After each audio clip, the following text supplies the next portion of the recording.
You've been taught that love means holding on, that caring means never letting go, that if you truly love someone, you must cling tightly so nothing is lost. But if that were true, why does love so often feel painful? Why does attachment create fear? And why does caring slowly turn into anxiety and control? Why do you feel uneasy when someone changes?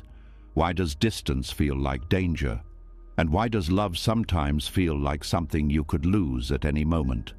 The truth is this: love was never meant to be held. It was meant to be lived. Buddhist teachings reveal a deeper truth, one that quietly changes everything. Detachment is loving without clinging. It is being close without grasping, caring deeply without trying to own. Detachment is not coldness, it is not abandonment, and it is not emotional distance. It is warmth without possession, presence without pressure, love without fear. For centuries, Buddhist wisdom has taught that suffering is born from attachment, from gripping what is meant to flow, from demanding permanence from an impermanent world. When you understand detachment, love becomes gentler, relationships become lighter, and the heart learns how to rest. As you listen, your mind may begin to slow, your chest may feel less tight. Old emotional habits may start to loosen. You may realize that love does not disappear when you stop clinging. It becomes purer. This is not about letting go of people. It is about letting go of fear. This is not about distance. It is about trust. This is not about loss. It is about freedom. Something inside you is about to soften, not all at once, but quietly and naturally. This is not just a lesson. It is a new way of loving. Detachment is loving without clinging. Let's begin. Something shifts after hearing that detachment is loving without clinging.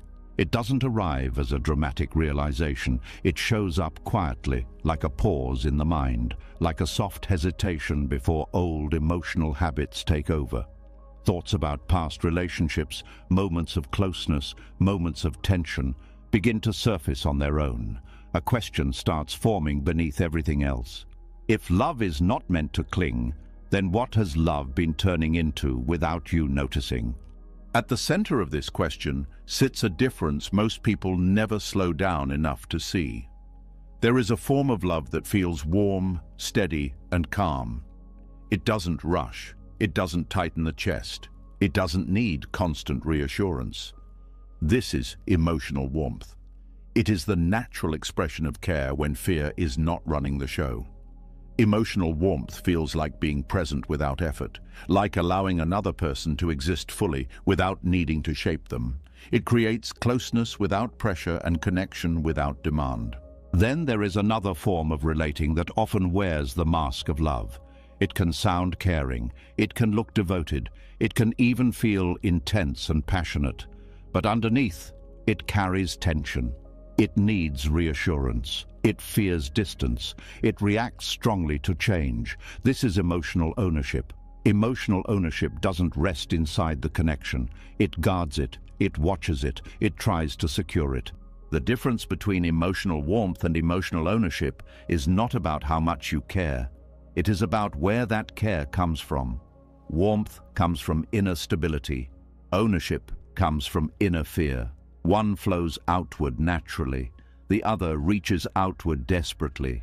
When emotional warmth is present, love feels spacious. You can be close to someone without losing yourself. You can care deeply without monitoring their behavior. You can enjoy their presence without worrying about their absence. There is an unspoken trust that the connection does not need to be forced to exist. Emotional ownership operates differently. It quietly turns love into something that must be maintained, protected, and controlled. It introduces fear into moments that were once simple. A delayed reply feels personal. A change in tone feels threatening. Independence feels like distance. Without realizing it, the relationship becomes something to manage instead of something to experience. True love generates warmth because it does not need to hold. It does not arise from lack. It arises from fullness. When you feel emotionally grounded within yourself, You do not need another person to regulate your sense of worth or safety. You are able to meet them as they are, not as a solution to an internal emptiness. Ownership often begins when love is used to soothe insecurity. Instead of being an expression of connection, it becomes a way to stabilize anxiety. The mind quietly believes that if closeness can be guaranteed, then pain can be avoided. But this belief creates the very suffering it is trying to prevent. Ownership slowly damages intimacy because intimacy depends on freedom. Real closeness requires the ability to be honest without fear of consequence. It requires the space to grow, to change, to have inner movement. When someone feels owned, they feel watched. When they feel watched, they begin to protect themselves. They hold back parts of who they are. They shrink their truth to keep the peace. From the outside, the relationship may still look close, but inside, something vital has withdrawn. What remains is compliance, not intimacy. Togetherness without aliveness. Warmth invites openness. Ownership creates tension. Warmth allows disagreement without threat. Ownership turns disagreement into emotional danger. When ownership is present, a boundary feels like rejection. A request for space feels like abandonment. A difference of opinion feels like disconnection. Over time, this creates emotional exhaustion on both sides. Many people confuse intensity with depth. Ownership feels intense because fear activates the nervous system. The heart races. The mind stays alert. There is a constant sense of urgency. Warmth feels quieter. It feels steady. It doesn't spike the nervous system. Because of this, unhealthy attachment can feel more powerful at first than genuine love. But intensity fades into fatigue. What once felt like passion becomes pressure. Emotional warmth does not need constant proof. It does not count effort. It does not search for reassurance. It trusts the bond without interrogating it. Ownership constantly checks for signs that love is still there. It reads into silence. It assigns meaning to small changes. It scans for threats that may not exist. This constant scanning slowly erodes trust. Not because the other person has done something wrong, but because being constantly assessed changes how people show up. When someone feels emotionally owned, they feel reduced to a role. They feel responsible for another person's emotional stability. This weight is rarely spoken, but it is deeply felt. Warmth never makes another person responsible for your inner peace. Ownership quietly does. Another place where the difference becomes clear is expectation. Emotional ownership carries expectations that often remain unspoken. Expectations about availability, about consistency, about how someone should feel, behave, or prioritize. These expectations form invisible agreements the other person never consented to. When those expectations are not met, disappointment arises. That disappointment often turns into resentment, guilt, or emotional withdrawal. But the pain does not come from what the other person did. It comes from the belief that something was owed. Emotional warmth carries no hidden contracts. It does not say, because I care, you must stay the same. It does not say, because I give, you must give back in the same way. It offers care freely without demanding a return. Buddhist teachings point gently but clearly to this truth. Suffering does not arise from love. It arises from clinging. When the heart clings, it stops seeing clearly. It begins to relate to ideas, memories, and fears instead of the living person in front of it. Love becomes tied to an image of how things should be. Ownership often begins with good intentions. It may come from past wounds, from abandonment, from inconsistency, from a history where love felt conditional or unsafe. The nervous system learns to hold tightly because it believes holding tightly prevents loss. This pattern is understandable, but understanding it does not make it harmless. Detachment does not mean suppressing care. It means releasing the belief that another person must remain constant for you to feel whole. When this belief loosens, emotional warmth returns naturally. Care becomes clean again. Presence becomes genuine instead of strategic. A detached heart can still feel sadness. It can still feel longing. It can still grieve, but it does not panic. It does not demand reality to be different in order to survive. It allows emotions to move without building an identity around them. When emotional warmth leads, love feels light, even when it is serious. There is room for silence without fear. There is room for difference without threat. There is room for change without collapse. Ownership tries to shrink uncertainty by narrowing the relationship. Warmth meets uncertainty by widening the heart. This is why ownership quietly kills intimacy, not through dramatic conflict, but through slow pressure. Each moment of unspoken expectation, each instance of emotional monitoring, each subtle guilt drains vitality from the connection. Over time, love begins to feel like responsibility instead of joy. Warmth keeps intimacy alive because it allows movement. It allows two people to meet each other again and again as they actually are, not as they used to be. It does not ask the past to guarantee the future. The body often recognizes this difference before the mind does. Warmth feels like ease in the chest. Ownership feels like tightness in the stomach. Warmth feels open. Ownership feels contracted. Paying attention to these signals reveals where love is flowing and where it is being gripped. Letting go of ownership does not mean tolerating disrespect. Detachment does not erase boundaries. It clarifies them. You stop trying to control outcomes and start responding honestly to what is present. You stop using love as leverage and start offering it as presence. From this place, intimacy does not need to be protected.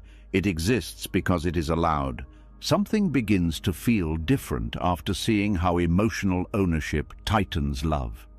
The pressure no longer looks dramatic or obvious. It reveals itself in quieter places, in moments that once felt harmless. Concern, advice, help, protection. You may start noticing how some forms of care felt heavy instead of supportive, how certain gestures of love carried tension instead of ease.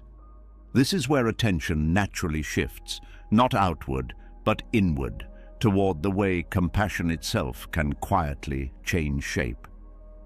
Compassion, in its natural state, is gentle. It notices suffering and responds without urgency. It does not rush to correct or interfere. It does not demand progress. It does not need to be effective to feel valuable. It simply stays present with what is. This kind of compassion feels calm in the body. It does not tighten the chest. It does not create anxiety in the mind. It allows space for another person's experience to unfold. But compassion does not move through an empty system. It moves through memory, fear, identity, and expectation. When fear enters, compassion can slowly lose its softness. It leans forward. It becomes alert. It wants results. It wants reassurance that things will turn out okay. Without being noticed, care starts to carry tension. This is where clinging begins to distort compassion. At first, the shift feels responsible. You care deeply. You want to prevent pain. You recognize patterns from your own life and want to save someone else from repeating them. You speak more. You suggest more. You step in sooner. None of this feels wrong. It feels loving. It feels necessary. But beneath these actions, a subtle change has taken place. The discomfort you feel is no longer only empathy. It is personal unease. The other person's struggle activates something inside you. Their uncertainty unsettles your nervous system. Their choices challenge your sense of safety. Without realizing it, compassion starts serving your need to feel calm rather than their need to grow. This is the quiet moment where care turns into control. Control rarely announces itself. It does not always look forceful. Often it appears as concern that cannot tolerate uncertainty. It appears as help that cannot wait. It appears as guidance that leaves no room for refusal. It appears as support that feels heavy, intrusive, or pressuring, even when the words are kind. Clinging fuels this shift. When you cling to outcomes, you stop trusting another person's process. When you cling to roles, you stop seeing them as autonomous. When you cling to being the helper, the protector, or the one who knows, compassion becomes entangled with identity. Pure compassion respects autonomy. Distorted compassion quietly undermines it. This is why control often feels justified. It usually comes from fear, not malice. Fear of loss, fear of watching someone suffer, fear of helplessness, fear of uncertainty. The mind creates a story that intervention is required to prevent disaster. Urgency takes over, listening decreases, direction increases. The other person feels this immediately. They may not name it, but they sense pressure. They sense mistrust. They sense that their experience is being managed. Something inside them closes slightly, not out of rebellion, but out of self-protection. Compassion without clinging feels very different. It does not rush to fix. It does not assume authority. It does not confuse presence with interference. It stays nearby without hovering. It offers support without attaching conditions. It allows the other person to say no without consequence.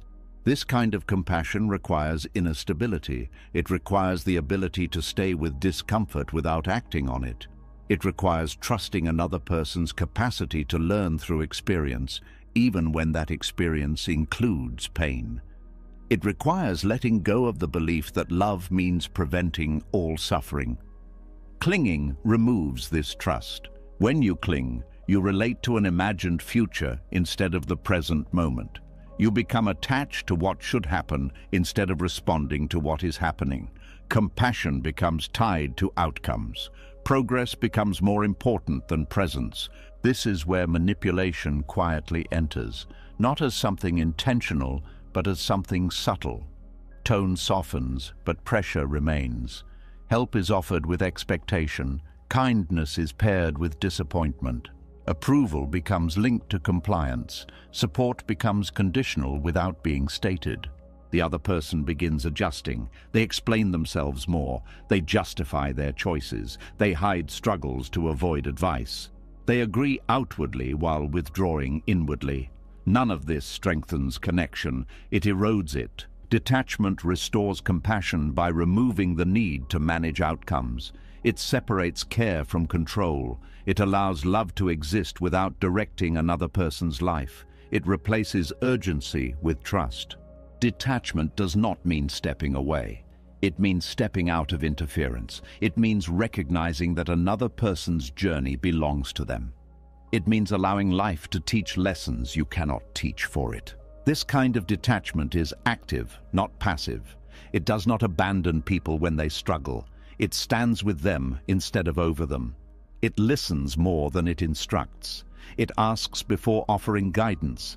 It helps without tying self-worth to acceptance. Clinging often grows from identity. You may see yourself as the strong one, the responsible one, the wise one. Compassion then becomes a way to reinforce this identity.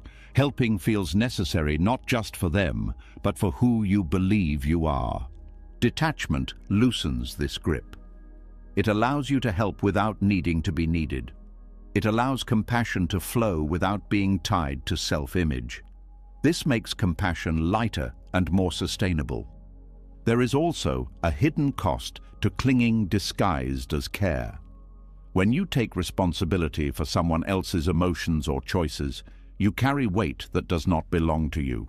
Over time, this weight turns into frustration, resentment, or emotional exhaustion. You may feel unappreciated, you may feel drained, you may feel angry without understanding why.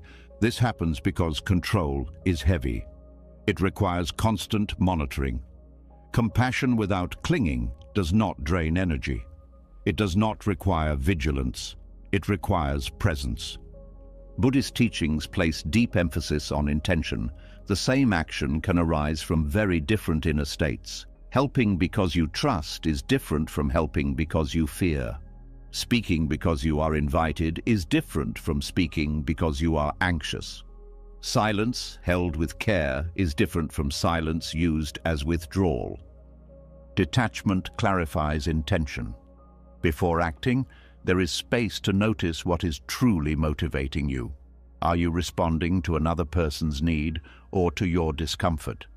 This awareness alone can dissolve control. When compassion is pure, it does not shrink the other person. It does not place you above them. It does not make them dependent. It strengthens their sense of agency. It leaves them feeling respected rather than managed. Control, even when subtle, weakens confidence.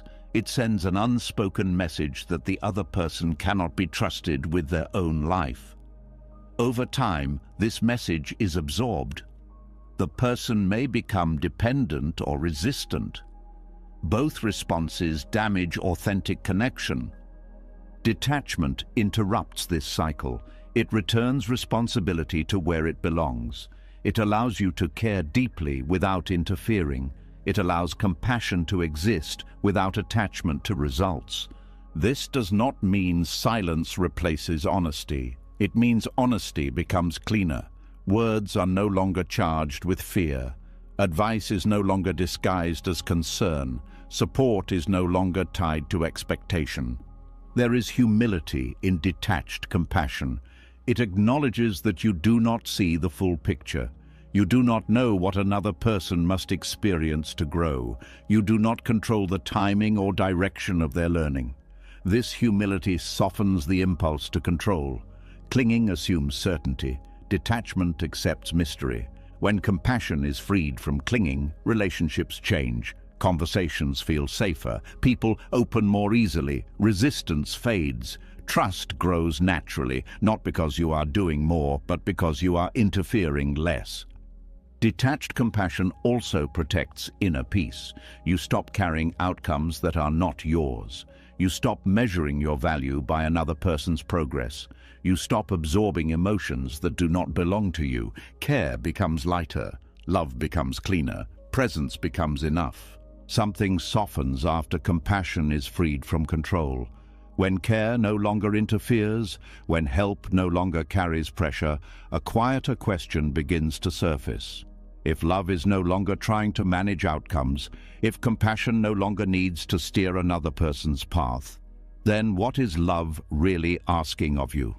What remains when there is nothing left to secure, correct, or control? There is a subtle fear that lives beneath most expressions of love. It is not always conscious. It does not always speak loudly, but it influences behavior in quiet ways. It asks to be seen. It asks to be appreciated. It asks to be remembered. Much of what people call love is actually an attempt to leave a mark, to matter in a way that feels permanent, to ensure that effort, care, and sacrifice do not disappear without acknowledgement. Loving without needing to be remembered challenges this fear at its root. There is comfort in being remembered. It reassures the ego that it mattered, that it had weight, that it left an impression. Gratitude feels like proof that love was successful. Permanence feels like confirmation that connection was real. Without these signs, love can feel unfinished, wasted, or invisible. But Buddhist teachings point toward a deeper form of courage. The courage to love without guarantees. The courage to give without knowing whether it will be acknowledged. The courage to show up fully while accepting that everything changes, fades, and eventually dissolves. This kind of love does not rely on memory to validate its worth. Most people are taught, directly or indirectly, that love should leave something behind, a bond that lasts, a role that remains, a place in someone's story that does not disappear. When love ends or changes, the pain is often not only about loss of connection, but about the fear of being forgotten, replaced, or erased. Detachment asks a different question. What if love does not need to be remembered to be real? What if its value exists entirely in the moment it is given? Loving without needing to be remembered means releasing the need for permanence. It means accepting that connection is an experience, not a possession. It means allowing love to be meaningful without demanding that it last forever. This does not make love weaker, it makes it more honest. The need to be remembered often shapes behavior in subtle ways. You may repeat your sacrifices. You may remind others of what you've done. You may feel hurt when effort goes unnoticed. You may feel resentment when gratitude is not expressed. None of this means you are selfish. It means you are human. But it also means love has quietly become tied to recognition. When recognition does not arrive, disappointment follows. Disappointment then turns into withdrawal, bitterness, or emotional distance. Love becomes conditional, even if the conditions were never spoken. Detachment removes this condition. It allows love to exist without keeping score. It allows giving without measuring return. It allows presence without expectation of remembrance. This does not mean gratitude is unimportant. Gratitude is beautiful when it arises naturally. But when love depends on it, love becomes fragile. It needs constant reinforcement. It needs to be seen to survive. Loving without needing to be remembered means accepting impermanence at every level. People change, roles end, relationships shift, memories fade. None of this invalidates what was shared. The meaning of love does not disappear just because the form changes. Buddhist teachings emphasize impermanence not as a threat, but as a truth that frees the heart. When you stop resisting impermanence, you stop clinging to outcomes. You stop asking love to promise what it cannot guarantee. This kind of love requires courage because it leaves no emotional insurance. You cannot rely on future gratitude. You cannot rely on lasting presence. You cannot rely on memory to protect you from loss. What remains is the act of loving itself, and that act becomes enough. When love is freed from the need to be remembered, it becomes lighter. You stop performing love in ways meant to be noticed. You stop shaping yourself to ensure a place in someone's life.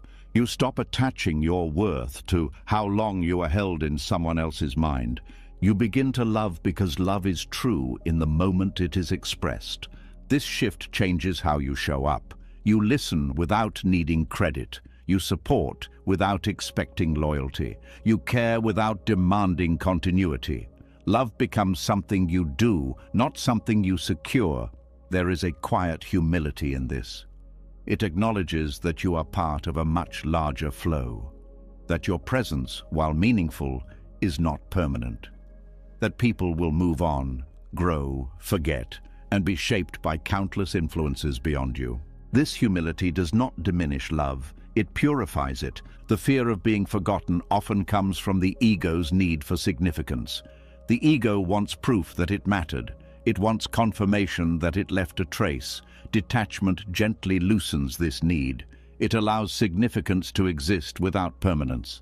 A flower does not need to be remembered after it withers for its beauty to have been real.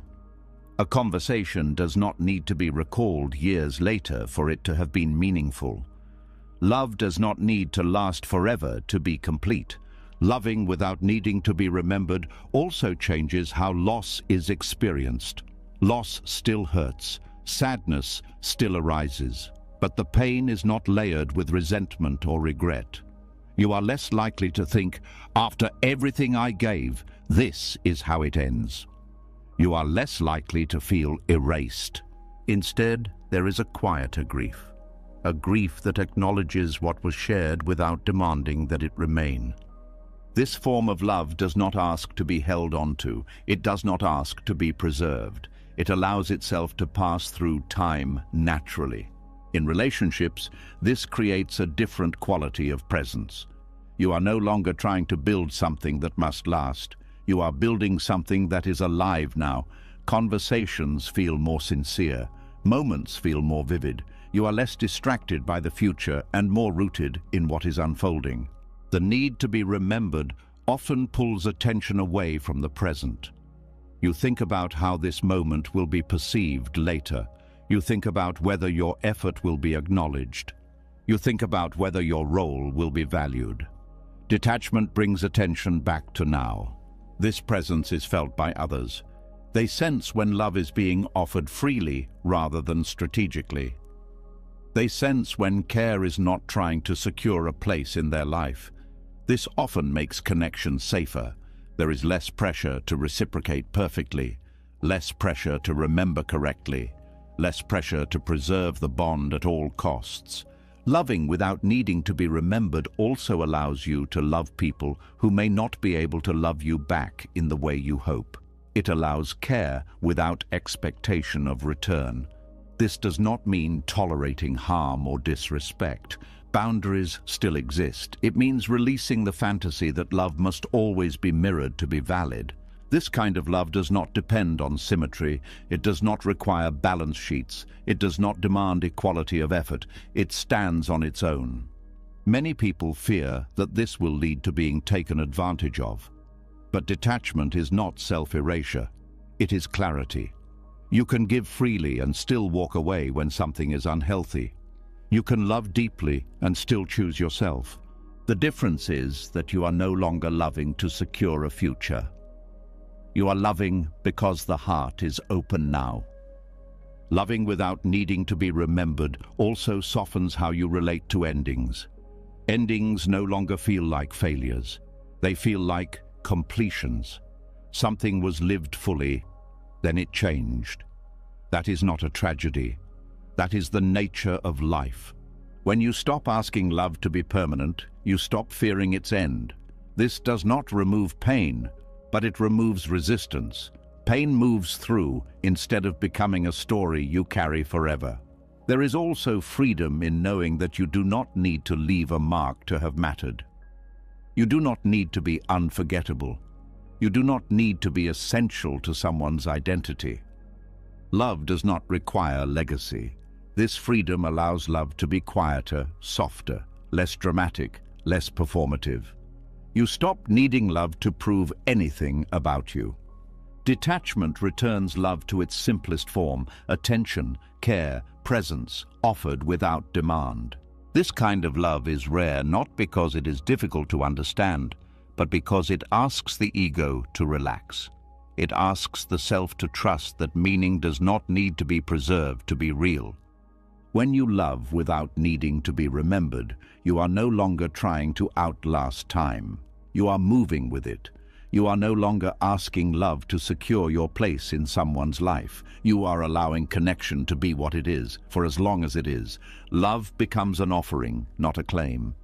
And in this offering there is a quiet peace, not the peace of certainty, but the peace of acceptance, not the peace of permanence, but the peace of presence.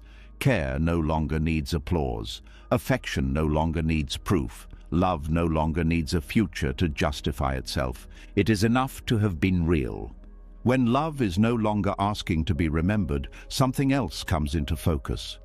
Without the need for gratitude or permanence, the heart begins to notice subtle attentions that were once hidden beneath good intentions. You may start sensing moments where closeness felt restrictive, where affection carried an unspoken demand, where staying the same felt safer than becoming something new. This is where attention turns toward a quieter truth about attachment, one that is rarely named because it does not look like harm on the surface. Attachment often presents itself as devotion. It speaks the language of loyalty, consistency, and commitment. It says, "I love you as you are." But beneath this statement, there is sometimes another message that remains unspoken. Please do not change in ways that unsettle me. This is where the hidden violence inside attachment begins to operate. Not through force, not through cruelty, but through pressure that is so subtle it feels normal. Violence does not always involve raised voices or broken boundaries. There is a form of violence that exists at the emotional level, one that constrains rather than attacks. It limits rather than harms outright. Attachment can carry this kind of violence because it resists change. It clings to familiar versions of people. It prefers predictability over growth. It seeks comfort over truth. When you are attached, you may love someone deeply, but you also love who they were when the relationship felt safe. You love how they made you feel at a certain time. You love the role they played in your life. Without realizing it, you may begin relating to that version instead of the living person who continues to evolve. This creates pressure, not spoken, but felt. The pressure to remain consistent, the pressure to fulfill expectations, the pressure to not disrupt the emotional balance of the relationship. Over time, this pressure shapes behavior. People sense what is allowed and what is not. They sense which changes will be welcomed and which will cause discomfort. They begin to adjust themselves accordingly. This is how attachment quietly limits freedom, not by forbidding change, but by making change costly. The cost may be disappointment, it may be withdrawal, it may be subtle disapproval, it may be emotional distance. The message is rarely explicit, but it is clear enough to influence choices. Attachment often confuses familiarity with love. When someone grows, shifts values, or expresses new needs, attachment reacts with fear. The fear is not always about losing the person. Often, it is about losing the sense of self that depended on who they used to be. This is where attachment becomes self-protective rather than loving. True care supports growth, even when it is uncomfortable. Attachment supports stability, even when it requires suppression. The difference is not always visible from the outside, but it is deeply felt from within. The hidden violence lies in the demand for emotional continuity. The expectation that someone should remain recognizable to you in order to remain loved. This expectation turns love into a condition. You are free as long as your freedom does not disturb the bond. Over time, this creates internal conflict. A person may feel torn between authenticity and belonging. They may feel guilt for changing. They may minimize parts of themselves to preserve harmony. They may delay growth to avoid causing pain. This inner compromise is rarely acknowledged as harm. It is often praised as sacrifice, loyalty, or maturity. But beneath the praise, something essential is being constrained. Attachment often uses memory as an anchor. You used to be like this. You never cared about that before. This isn't who you were. These statements may sound nostalgic or concerned, but they subtly point backward. They ask the present to justify itself against the past. This backward pull creates resistance to becoming. It frames change as loss rather than evolution. The violence here is not intentional. It comes from fear of instability, from fear of unfamiliarity, from fear of losing emotional ground. Attachment wants the relationship to remain legible. It wants to know what to expect. It wants reassurance that the emotional landscape will not shift unexpectedly.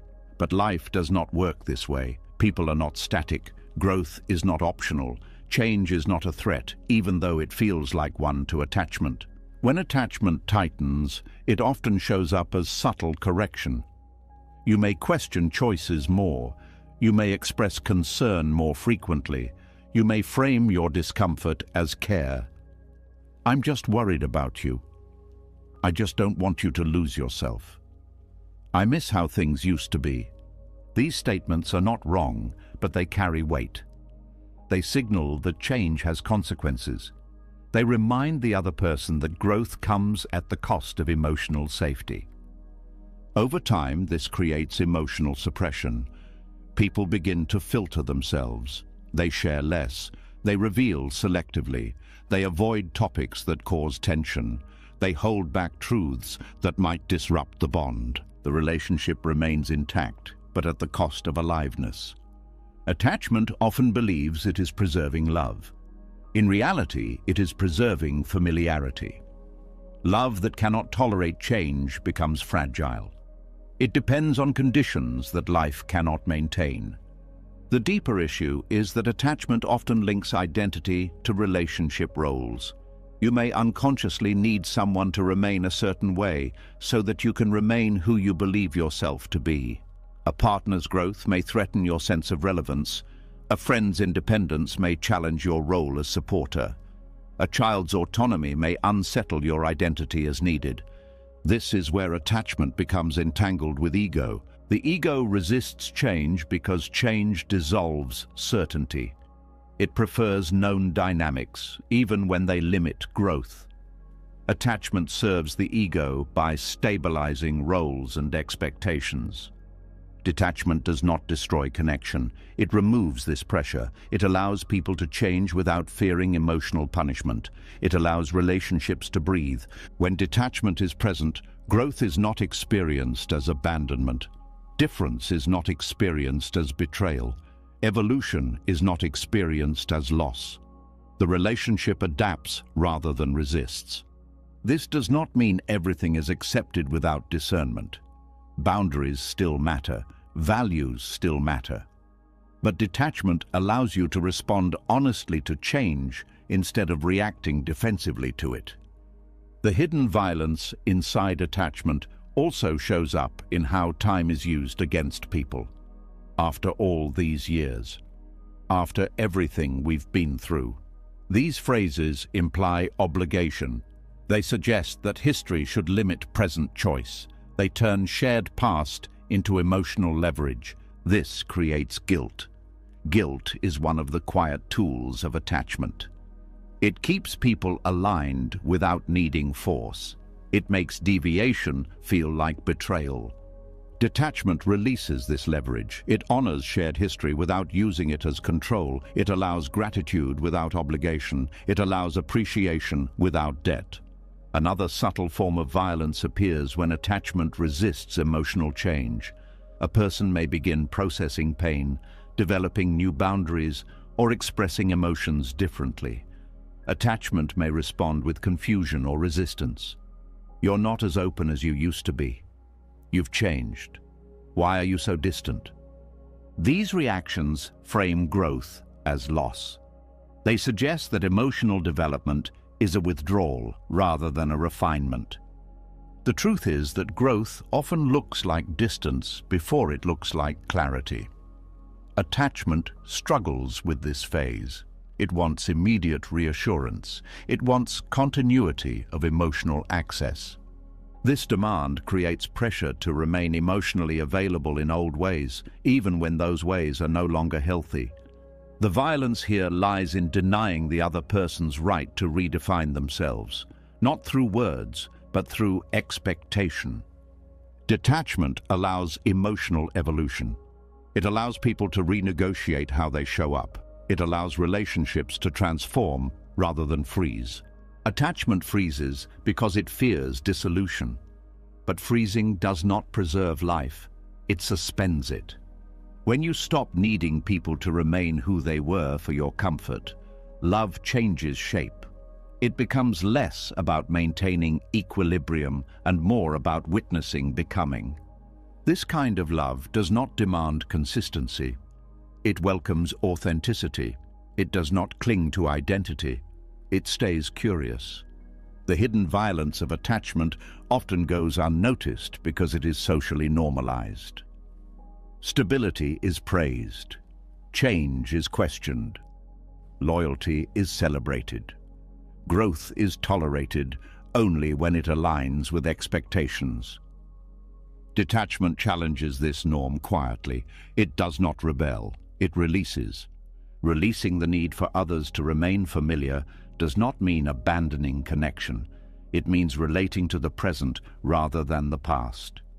It means loving who is here now, not who once was. This release is not easy. It requires grieving old versions. It requires letting go of emotional security. It requires trusting that connection does not depend on sameness. But in this trust, something opens. People feel less constrained. Conversations become more honest. Growth becomes shared rather than feared. Attachment tries to protect love by holding it still. Detachment protects love by allowing it to move. And when love is allowed to move, it stops injuring quietly. It stops pressuring silently. It stops asking people to remain small so that others can feel safe. Love becomes spacious enough to hold change. When love stops trying to hold people still, something unfamiliar appears. The tension that once lived beneath connection begins to loosen. You may notice fewer silent negotiations, fewer expectations carried without words, fewer moments where change feels like a threat. In that space, a deeper question quietly arises. If people are not meant to remain who they were, then what does love look like when it no longer asks them to? Most forms of love are trained to look backward. They anchor themselves in memory. They draw strength from shared history. They repeat stories of how things used to be, who someone was, how the bond once felt. This backward gaze feels safe. It gives love a sense of continuity, but it also carries a hidden refusal. A refusal to fully accept that nothing living stays the same. Detachment offers something radically different. It does not ask people to remain consistent for the sake of comfort.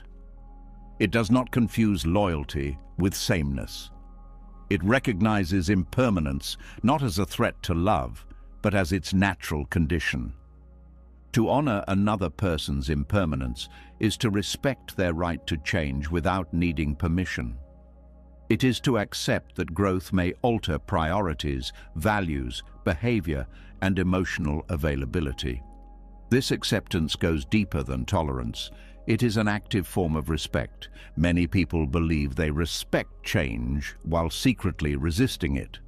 They say they support growth, but only when it does not disrupt the relationship, only when it fits within familiar roles, only when it does not require emotional adjustment.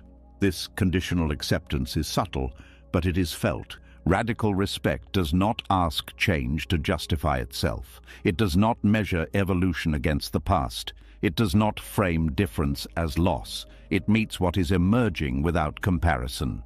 This is difficult because impermanence destabilizes identity. When someone close to you changes, it does not only affect them, it affects who you are in relation to them. Your role shifts, your expectations lose footing, your emotional habits are challenged. Detachment does not deny this discomfort. It simply refuses to make it someone else's responsibility. Honoring impermanence means allowing others to outgrow versions of themselves that once felt essential to you. It means recognizing that the person you loved yesterday is not obligated to exist today for your comfort. This recognition can feel like grief before it feels like freedom. The instinct to preserve the past often comes from fear of disconnection. Memory feels like glue. It holds the relationship together. But when memory becomes the standard, the present is forced to perform. People are asked to match earlier versions of themselves. When they cannot, tension arises. Detachment releases the present from the burden of comparison. It allows relationships to exist without rehearsing old scripts. It allows connection to be responsive rather than repetitive. Loyalty to the past often disguises itself as devotion. This is how we've always been. This is what we promised. This is what love looks like. These phrases sound stable, but they can quietly invalidate present truth. They ask current needs to bow to former agreements. Radical respect asks a different question. What is true now? This does not mean dismissing shared history. History still matters. It shapes understanding. It carries meaning. But it no longer dictates form. It no longer overrides authenticity. Detachment respects impermanence by staying curious. It does not assume it already knows who the other person is. It does not cling to definitions. It allows identity to remain fluid. This curiosity changes how listening happens. You listen not to confirm what you already believe, but to discover what is emerging. You stop saying, "You're not like yourself," and start asking, "Who are you becoming?" This shift transforms interaction. People feel seen differently when their change is welcomed rather than questioned. They feel less defensive, less constrained, less pressured to explain or justify themselves. They sense that the relationship is a place where growth is not penalized. Honoring impermanence also means accepting that not all changes will align with your preferences. Some changes may create distance, some may alter compatibility, some may lead to endings. Detachment does not pretend this is painless. It simply does not treat pain as evidence that something is wrong. Pain becomes information rather than accusation. When love is detached, it does not rush to restore old dynamics when discomfort arises. It pauses, it observes. It allows the relationship to renegotiate itself. Sometimes this leads to deeper connection. Sometimes it leads to separation. Both outcomes are respected. This respect is what makes detachment radical. It does not prioritize preservation over truth. It does not sacrifice authenticity to maintain form. It trusts that love does not need to look the same to remain sincere. Many conflicts in relationships arise not from disagreement, but from misaligned timelines. One person is changing faster. One is letting go sooner. One is redefining themselves while the other is still holding on to familiarity. Attachment reacts by pulling backward. Detachment allows asynchronous growth. This allowance prevents resentment. When growth is resisted, it becomes charged. When it is accepted, it becomes navigable. Conversations may still be difficult, but they are cleaner. They are not layered with guilt or obligation. Radical respect also changes how commitment is understood. Commitment is no longer about freezing identity. It becomes a willingness to meet change honestly. It becomes an agreement to respond to what is real rather than enforcing what was. This form of commitment is more demanding than loyalty to the past. It requires ongoing attention. It requires emotional flexibility. It requires humility. Humility is essential because impermanence reminds you that you are also changing. Detachment is not only about allowing others to evolve, it is about allowing yourself to do the same without fear of rejection or guilt. When you respect impermanence in others, you create space to respect it in yourself. You stop feeling disloyal for growing. You stop apologizing for becoming. You stop measuring your present against who you used to be. This mutual allowance creates a different emotional climate. Growth feels less lonely. Change feels less risky. People stop hiding parts of themselves to preserve connection. Detachment also dissolves the idea that love must be preserved at all costs. Some relationships are meant to transform into something else. Some are meant to soften. Some are meant to end. Radical respect does not see this as failure. It sees it as movement. Movement is not betrayal. Stillness is not virtue. Attachment often equates stability with success. Detachment equates honesty with care. This shift reframes what it means to love well. Honoring impermanence also requires letting go of emotional nostalgia as a guiding force. Nostalgia can be beautiful, but it can also trap. When nostalgia becomes a standard, the present is constantly compared and often found lacking. Detachment allows nostalgia to exist without governing behavior.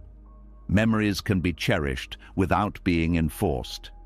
The past can be honored without being resurrected. This release reduces pressure on the relationship. People are no longer asked to recreate old feelings. They are allowed to feel what is natural now.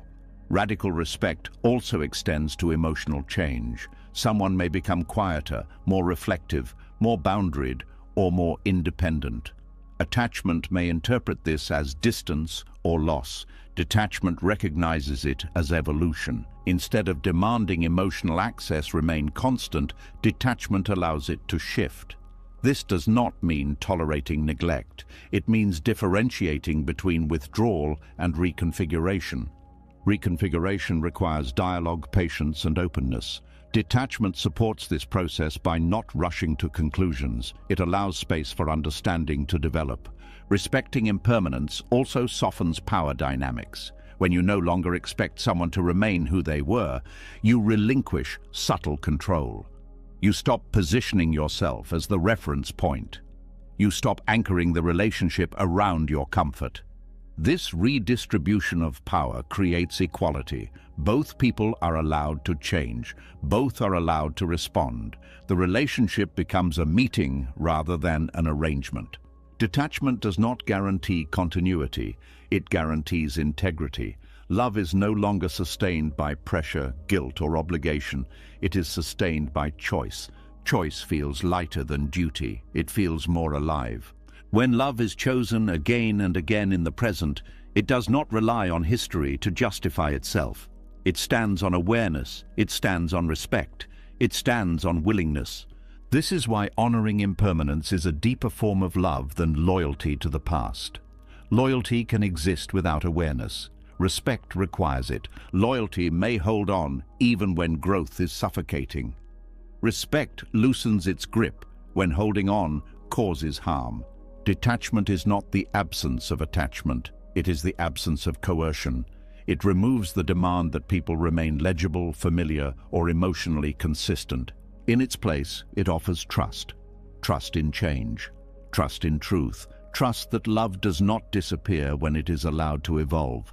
When you stop asking people to stay the same for you, love stops injuring quietly.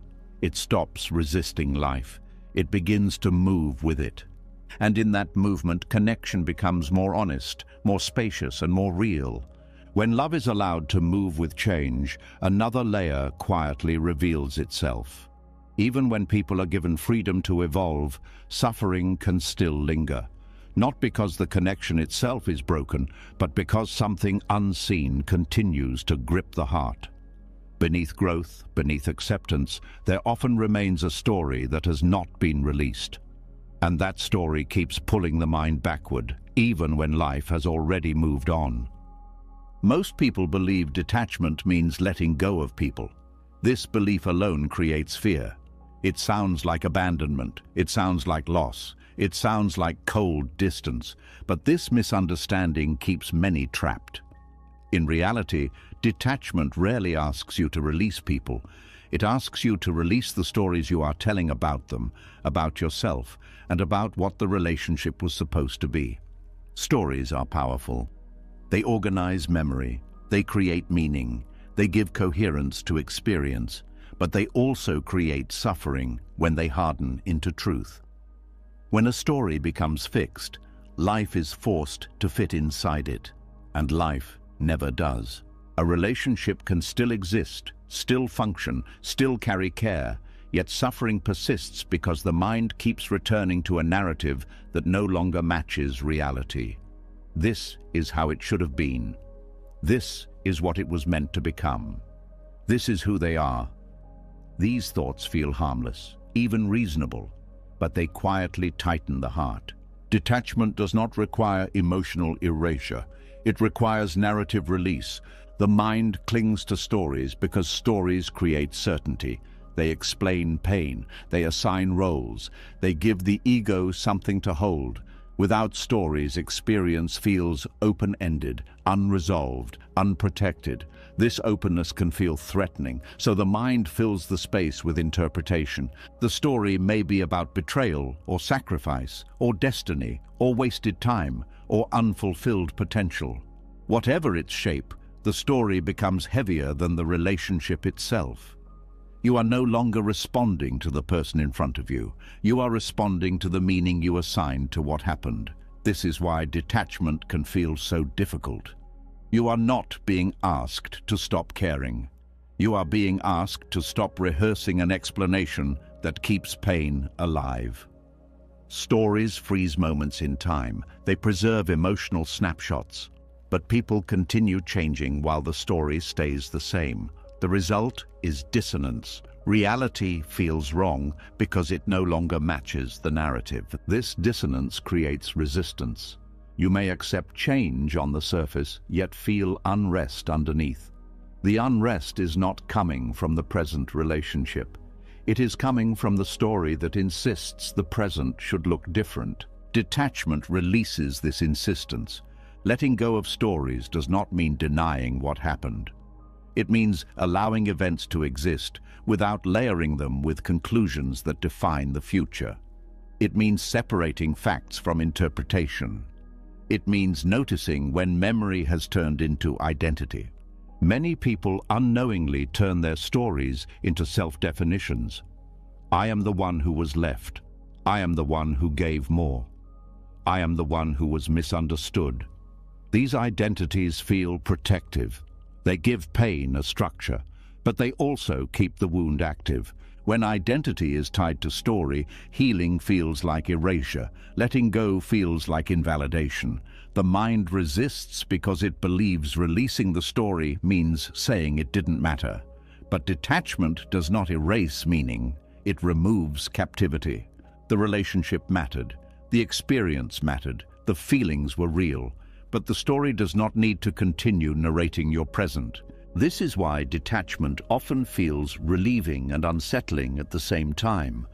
Relief comes from the loosening of tension. Unsettling comes from the loss of familiarity. The story may have been painful, but it was known. Without it, the mind must stay present. Staying present is where peace lives, but it is also where control ends. Stories often include expectations that were never spoken, promises that were assumed, futures that were imagined but never agreed upon. When those futures do not unfold, the mind turns expectation into grievance. You were supposed to, we were meant to, this shouldn't have happened. These thoughts keep the relationship frozen in a hypothetical version that never existed outside the mind. Detachment releases the hypothetical. It allows the actual to stand on its own. What happened is allowed to be complete without needing to lead somewhere else. This is especially important in endings. When a relationship changes or dissolves, suffering often comes not from the loss of connection, but from the loss of the story that gave that connection purpose. Without the story, the mind feels unanchored. But anchoring to a story does not restore connection. It only prolongs pain. Letting go of stories does not mean forgetting. It means remembering without reliving. It means allowing memory to soften rather than dictate. Stories also shape how you interpret present behavior.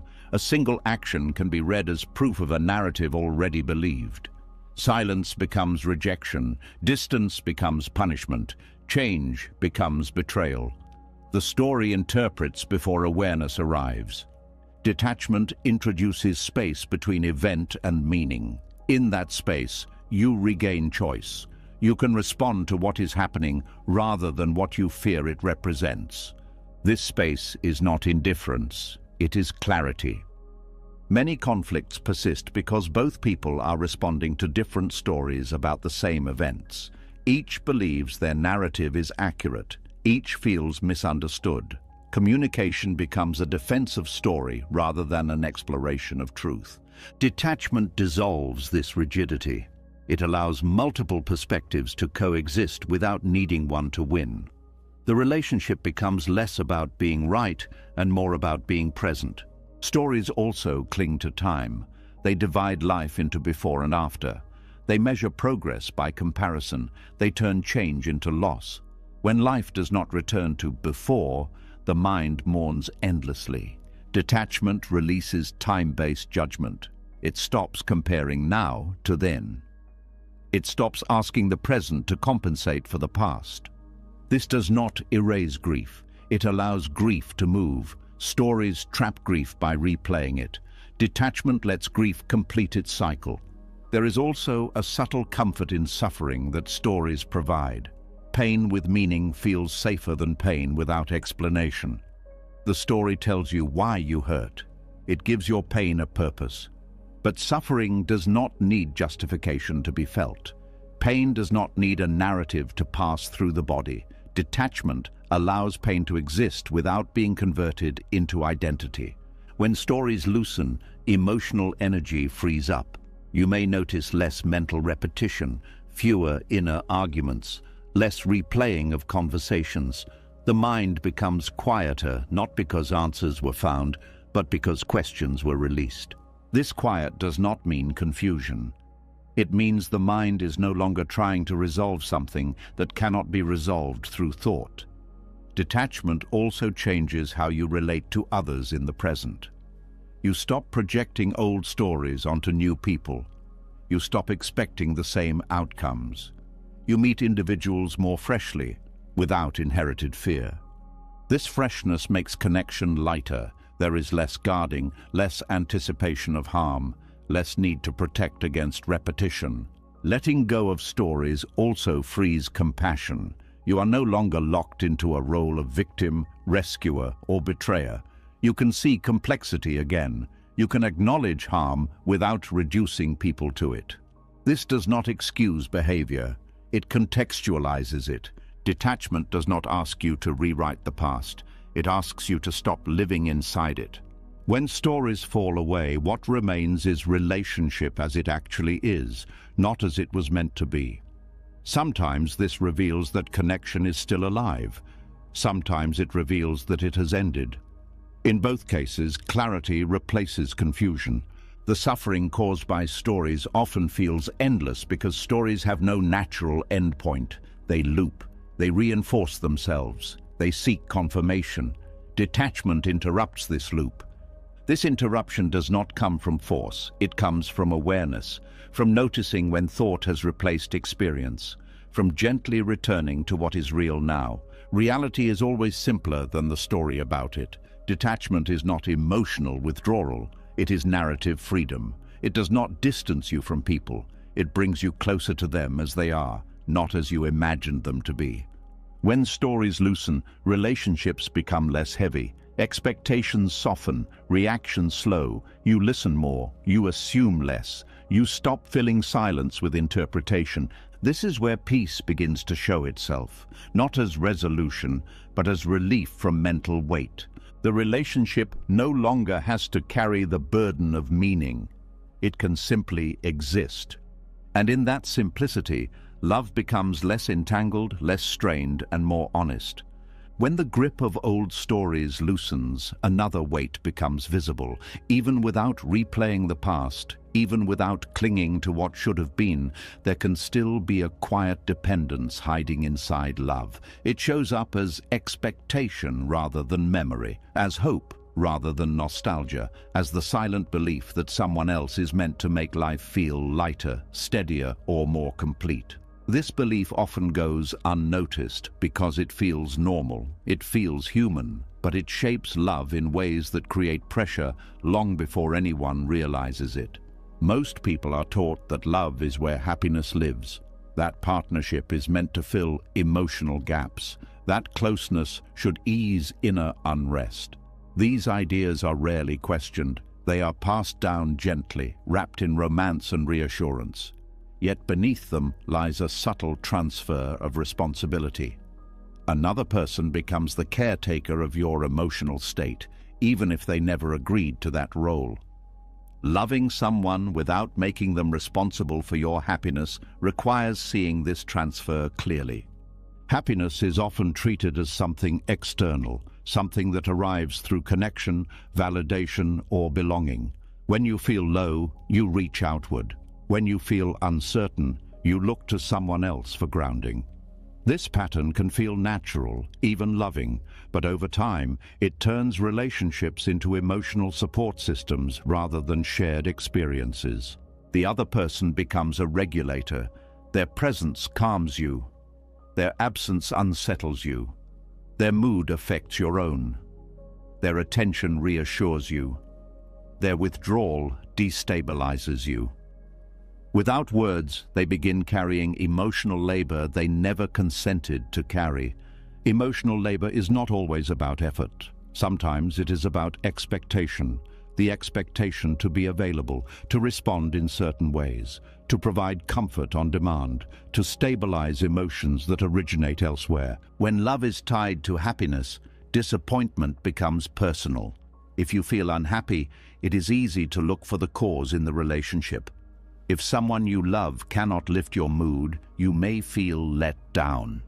If they prioritize their own needs, you may feel abandoned. These reactions are rarely intentional. They arise from the belief that love should fix what hurts. Detachment gently breaks this belief. Detachment does not say happiness should be isolated or solitary. It says happiness is an inside job. It says your inner state is your responsibility. Others can support, share, and accompany you, but they are not meant to carry your emotional weight. This shift changes the entire dynamic of love. When someone is responsible for your happiness, love becomes conditional. Their behavior must align with your emotional needs. Their availability becomes essential. Their choices feel consequential to your well-being. This creates pressure, even when it is never spoken. The other person may feel it as obligation, as guilt when they need space, as anxiety when they cannot show up perfectly, as fatigue from constantly being emotionally attuned to your inner world. Over time, this pressure erodes connection. Love starts to feel like work. Presence starts to feel like duty. The relationship becomes a place of management rather than mutual enjoyment. Loving without making someone responsible for your happiness removes this burden. It allows the relationship to exist without emotional debt. It allows the other person to show up freely rather than functionally. This does not mean you stop sharing feelings. It means you stop outsourcing emotional regulation. There is a difference between sharing joy and depending on someone to create it. There is a difference between seeking comfort and requiring it to feel okay. Detachment helps clarify this difference. When you are responsible for your own happiness, love becomes lighter. You stop scanning interactions for reassurance. You stop interpreting neutral moments as emotional threats. You stop expecting another person to rescue you from inner discomfort. Instead, you bring a fuller self into connection. You offer presence rather than need. You share rather than lean. This creates a different quality of closeness. The other person feels less pressure to perform emotionally. They can be honest about their capacity. They can have bad days without fearing they are failing you. They can take space without being accused of neglect. This freedom deepens intimacy. When emotional labor is no longer demanded, affection becomes more sincere. Support becomes more genuine because it is offered, not required. Many people fear that detachment will make love colder. In reality, it makes love safer. When happiness is not outsourced, love does not need to constantly reassure. It can relax. The need to be made happy often comes from unmet needs earlier in life, from moments where emotional support was inconsistent or absent. The nervous system learns to seek regulation through others. This pattern is understandable, but understanding it does not mean repeating it. Detachment offers a different form of security that comes from self-trust rather than dependence. Self-trust does not mean you never need others. It means you know you can meet your own emotional states without collapsing. You can feel sadness without blaming. You can feel loneliness without demanding. You can feel joy without clinging. When this trust is present, relationships stop being emotional lifelines and start being shared spaces. This also changes how conflict unfolds. When someone is responsible for your happiness, conflict feels threatening. Disagreement feels destabilizing. Emotional tension feels intolerable. You may rush to resolve, appease, or avoid conflict to restore comfort. When you hold responsibility for your own happiness, conflict becomes navigable.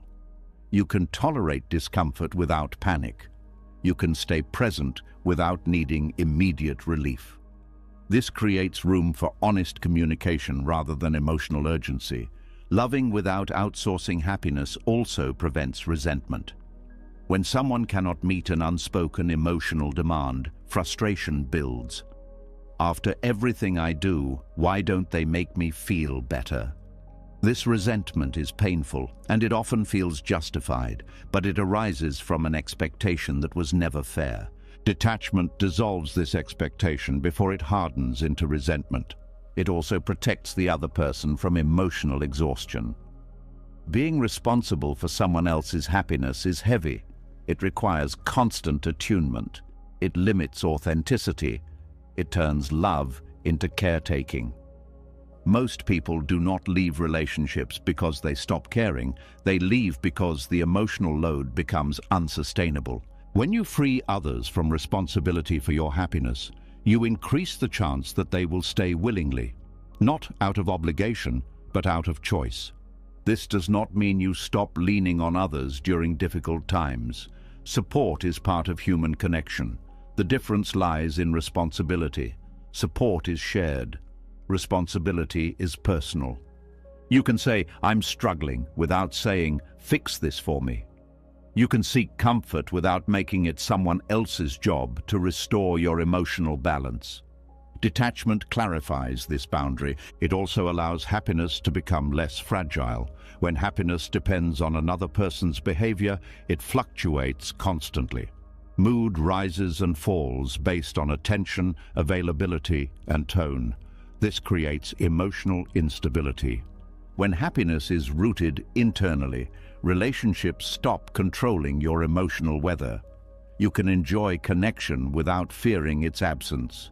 You can appreciate closeness without panicking when it shifts. This internal grounding does not make you less loving. It makes you more resilient. Loving without emotional outsourcing also changes how appreciation is expressed. Gratitude becomes genuine rather than relief-based. You appreciate someone not because they made you feel okay, but because you enjoy who they are. This creates a healthier exchange. Love becomes mutual enjoyment rather than emotional maintenance. Detachment also helps distinguish between support and dependency. Dependency narrows life. Support expands it. Dependency says, "I need you to feel okay." Support says, "I value you in my life." This distinction matters deeply. When dependency is present, separation feels like collapse. When detachment is present, separation feels painful but survivable. This survivability reduces fear. Fear reduction reduces control. Control reduction restores trust. The cycle is quiet but powerful. Loving someone without making them responsible for your happiness is not about emotional distance. It is about emotional ownership. You take responsibility for your inner state. You allow others to take responsibility for theirs. This mutual responsibility creates balance. No one is overburdened. No one is infantilized. No one is placed on a pedestal. The relationship becomes a meeting of two whole people rather than a solution to inner lack. Detachment does not remove vulnerability. It refines it. You share feelings without attaching demands. You express needs without expecting fulfillment.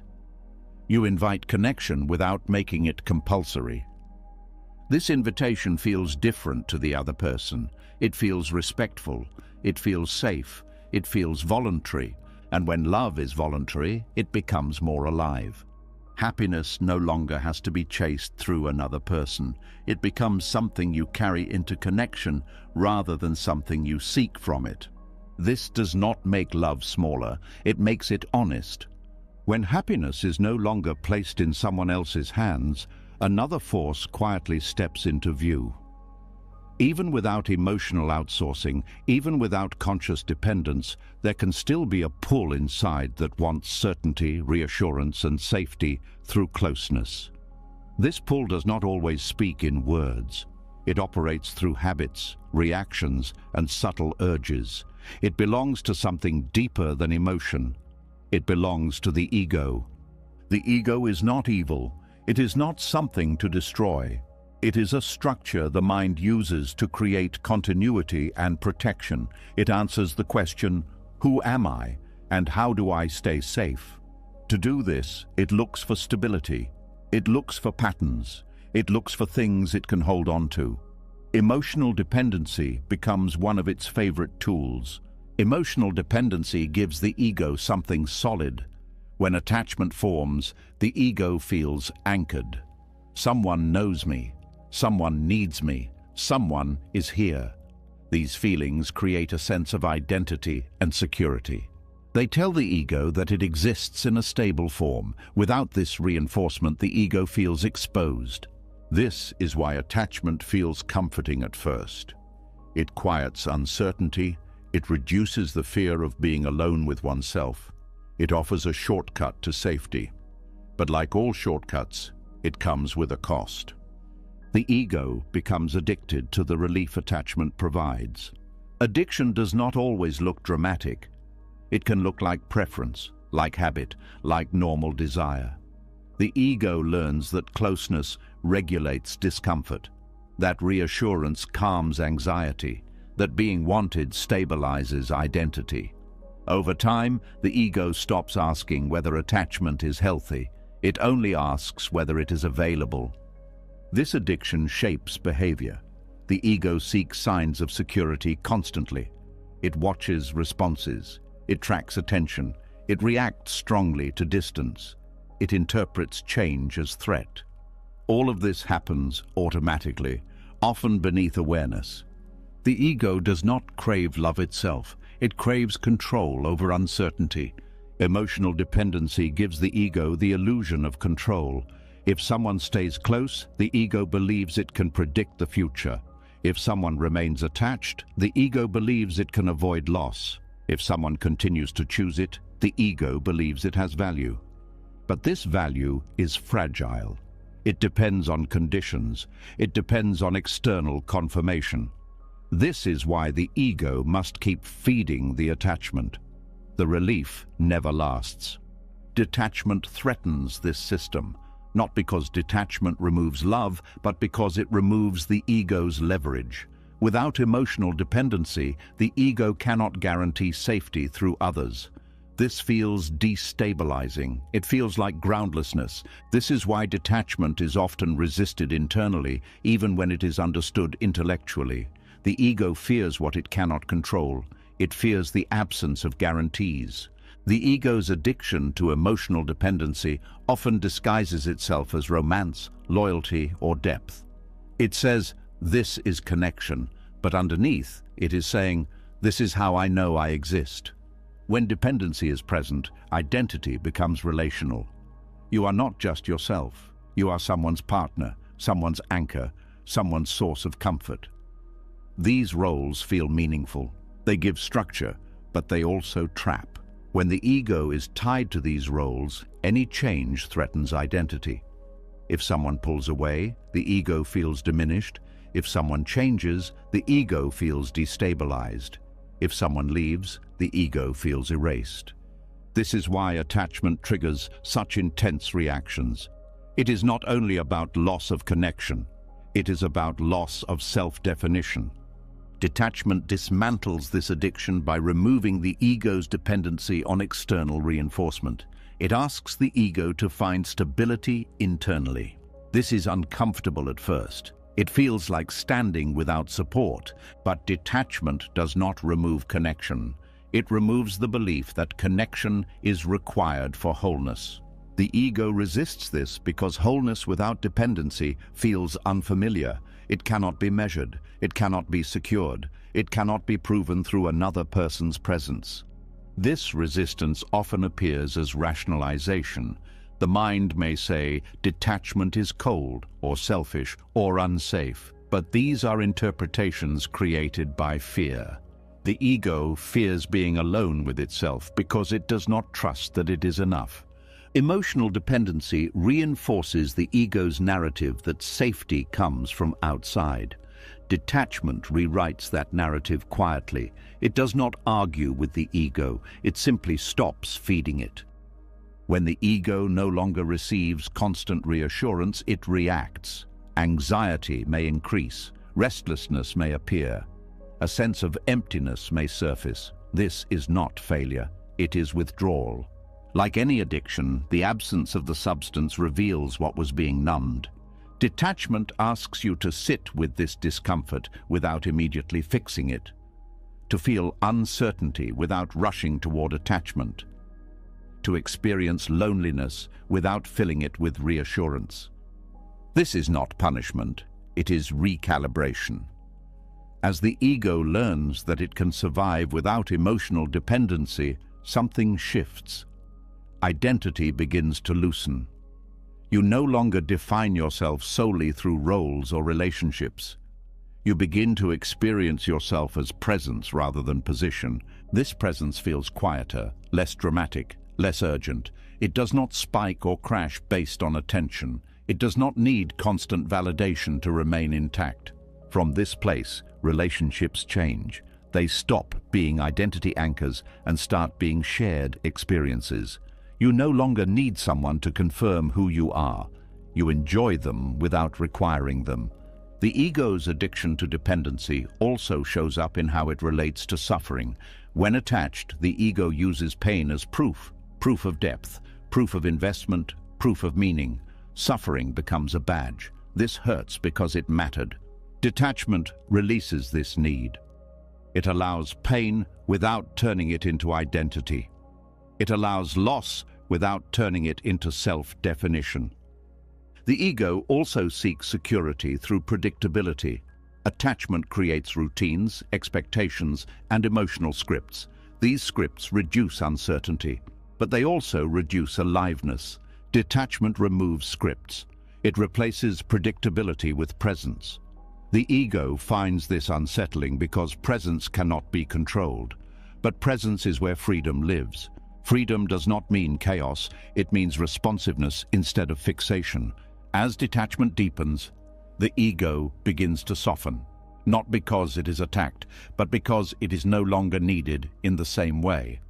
When safety is found internally, the ego no longer has to cling. This internal safety does not come from affirmations or self-concepts. It comes from direct experience. The experience that you can feel discomfort and remain whole, that you can experience loss and continue, that you can stand without leaning and not collapse. This experience slowly dissolves the ego's addiction.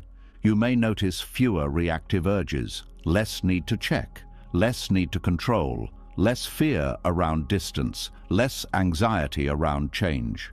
These are signs that the ego is no longer running the system alone. Detachment does not eliminate the ego, it puts it in its proper place.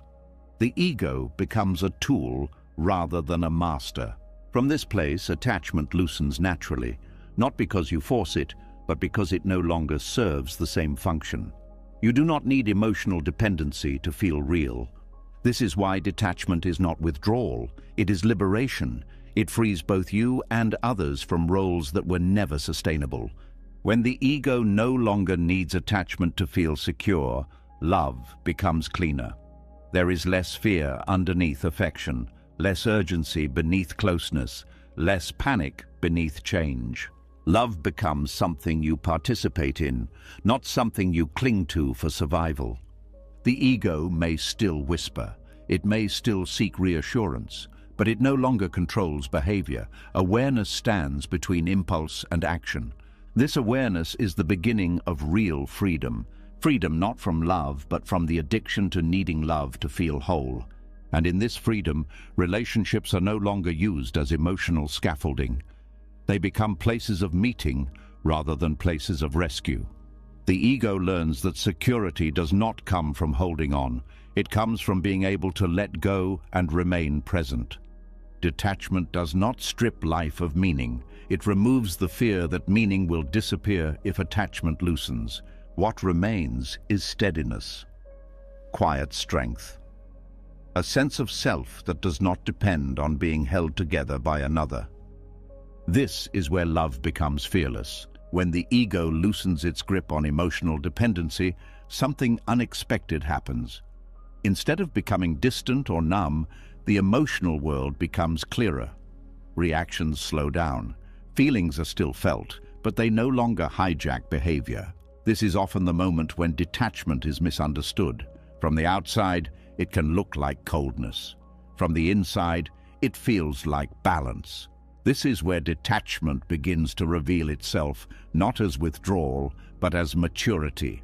Many people grow up believing that emotional depth means intensity. The stronger the reaction, the deeper the feeling. The louder the pain, the more real the love. Emotional maturity is often confused with emotional exposure, as if showing everything without filter is the same as understanding what is happening inside. Detachment challenges this belief quietly. Detachment does not remove emotion, it refines the relationship with it. Emotional maturity is the ability to feel fully without being ruled by what you feel. It is the capacity to stay present with emotion without needing to act it out, suppress it, or hand it over to someone else. Detachment supports this capacity. It creates space between feeling and reaction. Coldness shuts down feeling. Detachment stays with it. Coldness avoids vulnerability. Detachment allows vulnerability without collapse. Coldness disconnects. Detachment connects without entanglement. The confusion between detachment and coldness comes from a culture that equates care with emotional fusion. If you are not overwhelmed, you must not care. If you are calm, you must be distant. If you are not reactive, you must be indifferent. These assumptions make emotional maturity difficult to recognize. Detachment appears calm because it is regulated. It appears steady because it is grounded. It appears less dramatic because it is no longer fueled by fear. Emotional intelligence begins with awareness. Awareness of what you feel. Awareness of why you feel it. Awareness of how your feelings influence your behavior. Detachment strengthens all three. Without detachment, emotions tend to blur together. Fear disguises itself as love. Anxiety disguises itself as concern. Insecurity disguises itself as attachment. The mind reacts quickly, often without clarity. Detachment slows this process. It allows you to notice what is actually happening inside. You begin to distinguish between sadness and abandonment, between care and control, between desire and dependency. This clarity is not cold, it is precise. Emotional immaturity often shows up as urgency, the need to resolve discomfort immediately, the need to be reassured right now, the need to fix, explain, or defend without pause. Detachment reduces urgency. It does not eliminate discomfort, but it removes panic. This is one of the clearest signs of emotional maturity. The ability to tolerate emotional discomfort without externalizing it. When detachment is present, emotions are no longer treated as emergencies.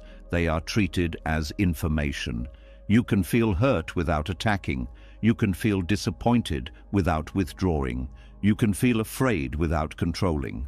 This does not mean you ignore emotions. It means you listen to them without letting them take over the steering wheel. Coldness avoids emotion because it feels threatening. Detachment allows emotion because it feels manageable. Another sign of emotional maturity is responsibility. Not responsibility for others' feelings, but responsibility for your own. Detachment supports this by removing the impulse to blame or outsource emotional states. When something hurts, you can acknowledge the pain without immediately assigning fault. When something triggers fear, you can explore it without demanding that someone else change to soothe it. This inner accountability is often mistaken for emotional distance, but it is actually emotional strength. People who are detached are often accused of being uncaring because they do not react in expected ways. They may not argue loudly. They may not chase reassurance. They may not escalate conflict. But this restraint is not apathy. It is regulation. Regulation is a key component of emotional intelligence. It allows connection to continue even when emotions are intense. It prevents damage that comes from impulsive reactions. Detachment also improves empathy. When you are not overwhelmed by your own emotions, you have more capacity to understand others. You can listen without defensiveness.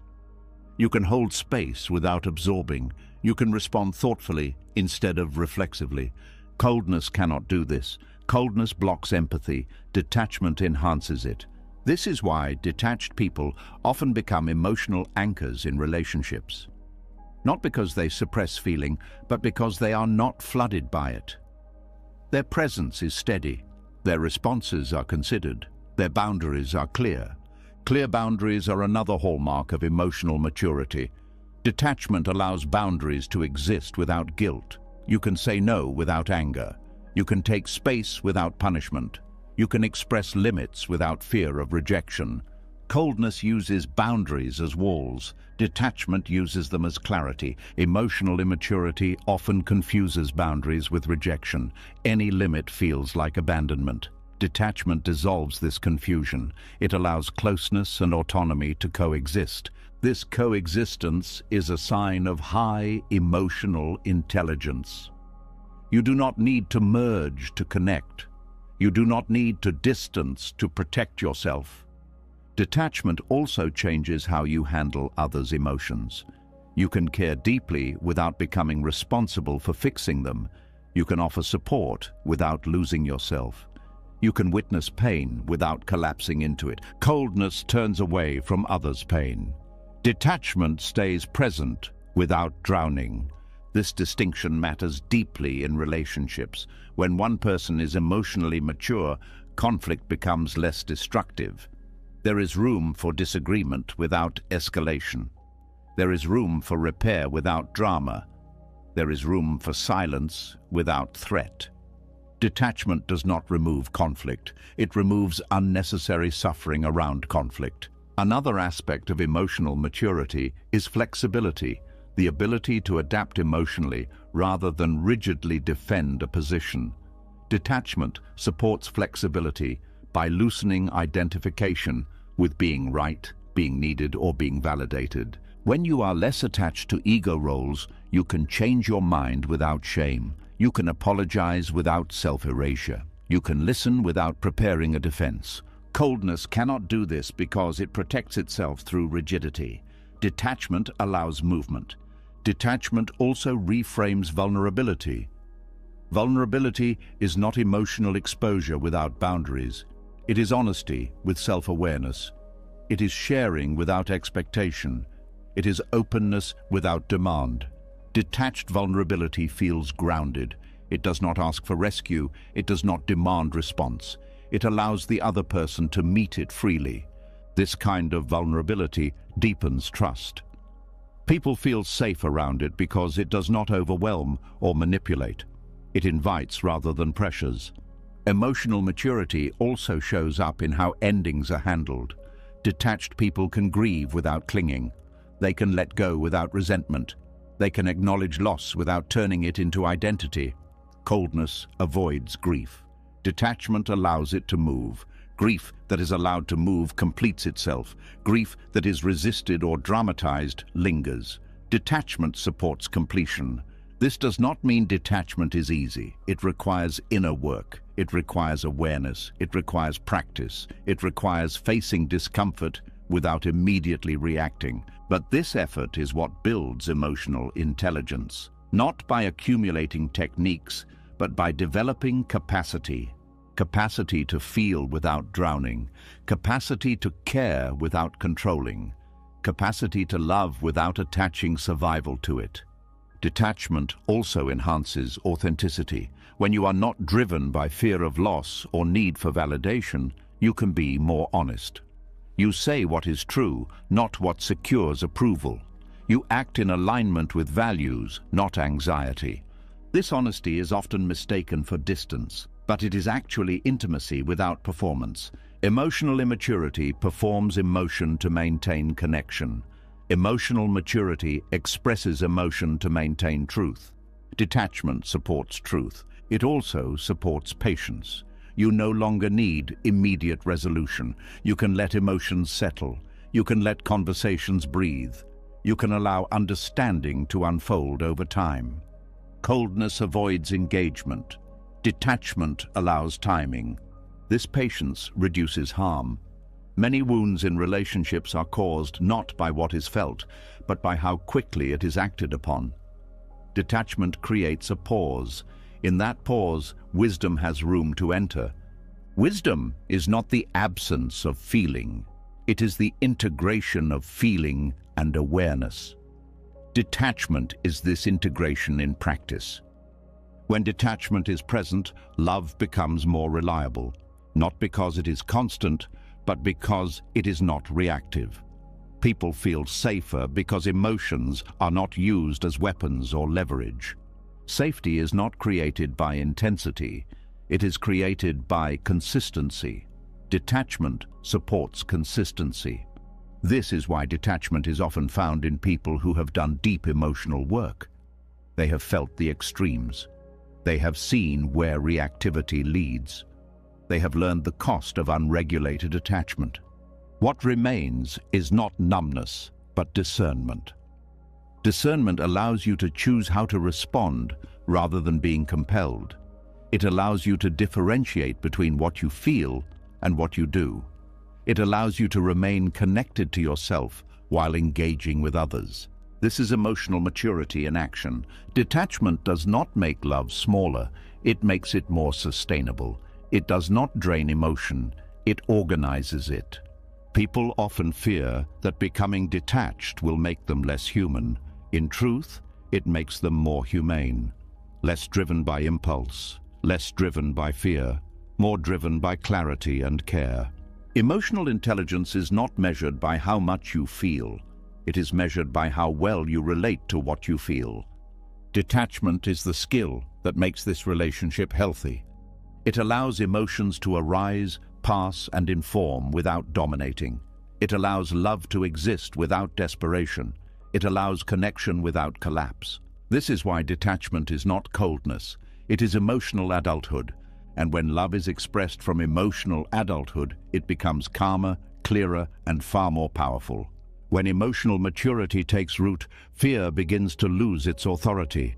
The urgency to hold, secure, and define love softens. In that softening, something unexpected becomes possible. Letting go no longer feels like a threat.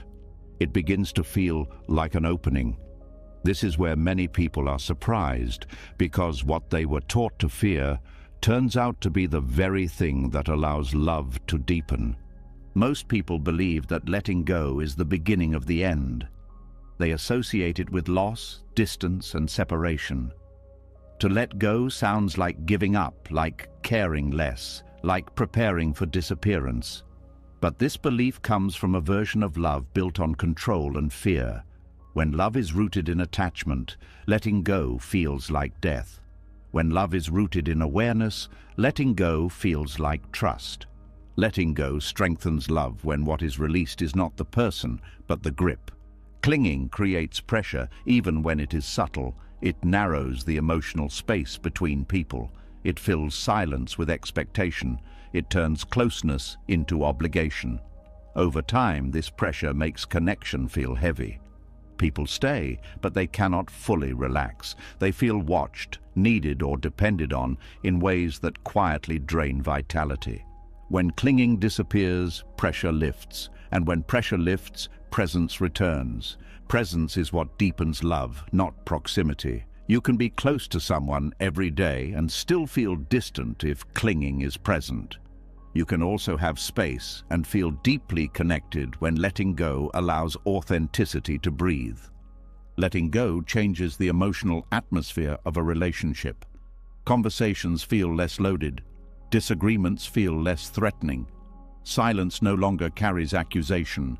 Each person feels more free to show up honestly rather than strategically. This freedom is often mistaken for detachment in the cold sense, but what actually happens is the opposite. When people feel free, they engage more fully. They choose connection rather than comply with it. Clinging creates a dynamic where love is maintained through fear of loss. Letting go creates a dynamic where love is maintained through choice. Choice is powerful. When someone stays because they want to, not because they feel responsible or afraid, the connection gains depth. Love becomes a living thing rather than a contract. Letting go also changes how attention works. When you are no longer scanning for signs of reassurance, you become more attentive to what is actually happening. You listen better. You notice subtleties. You respond rather than react. This quality of attention is deeply felt. People sense when they are being seen rather than monitored. They sense when care is present without agenda. This invites reciprocity naturally. Paradoxically, letting go often makes people feel safer. When they are not being held tightly, they are less likely to pull away. When they are not being emotionally managed, they are more likely to open up. Clinging tries to keep love close by force. Letting go keeps love close by removing resistance. Resistance is what weakens connection. Resistance to change, resistance to difference, resistance to uncertainty. Letting go dissolves resistance by allowing reality to be as it is. When resistance dissolves, intimacy can deepen because there is nothing to push against.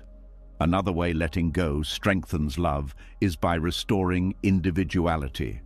Clinging blurs boundaries. It makes people feel merged rather than met. Over time, this merging suffocates desire and respect. Letting go restores separateness.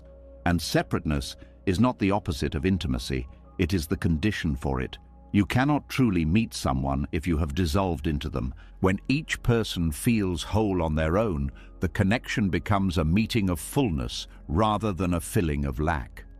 This changes the emotional tone completely. Desire, respect, curiosity, and admiration all grow in spaces where individuality is honored. Letting go creates those spaces. Letting go also shifts how reassurance works.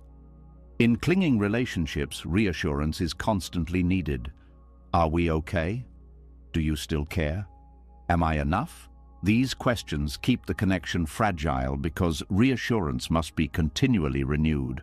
When letting go is present, reassurance becomes less central. Trust replaces constant checking.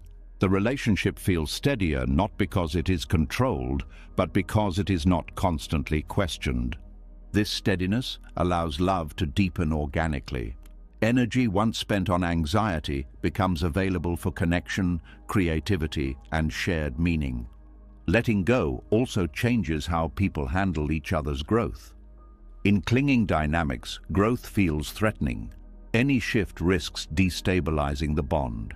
In detached dynamics, growth is welcomed because it does not endanger connection. This welcoming of growth deepens love by allowing both people to evolve without fear. They do not have to choose between becoming themselves and staying connected.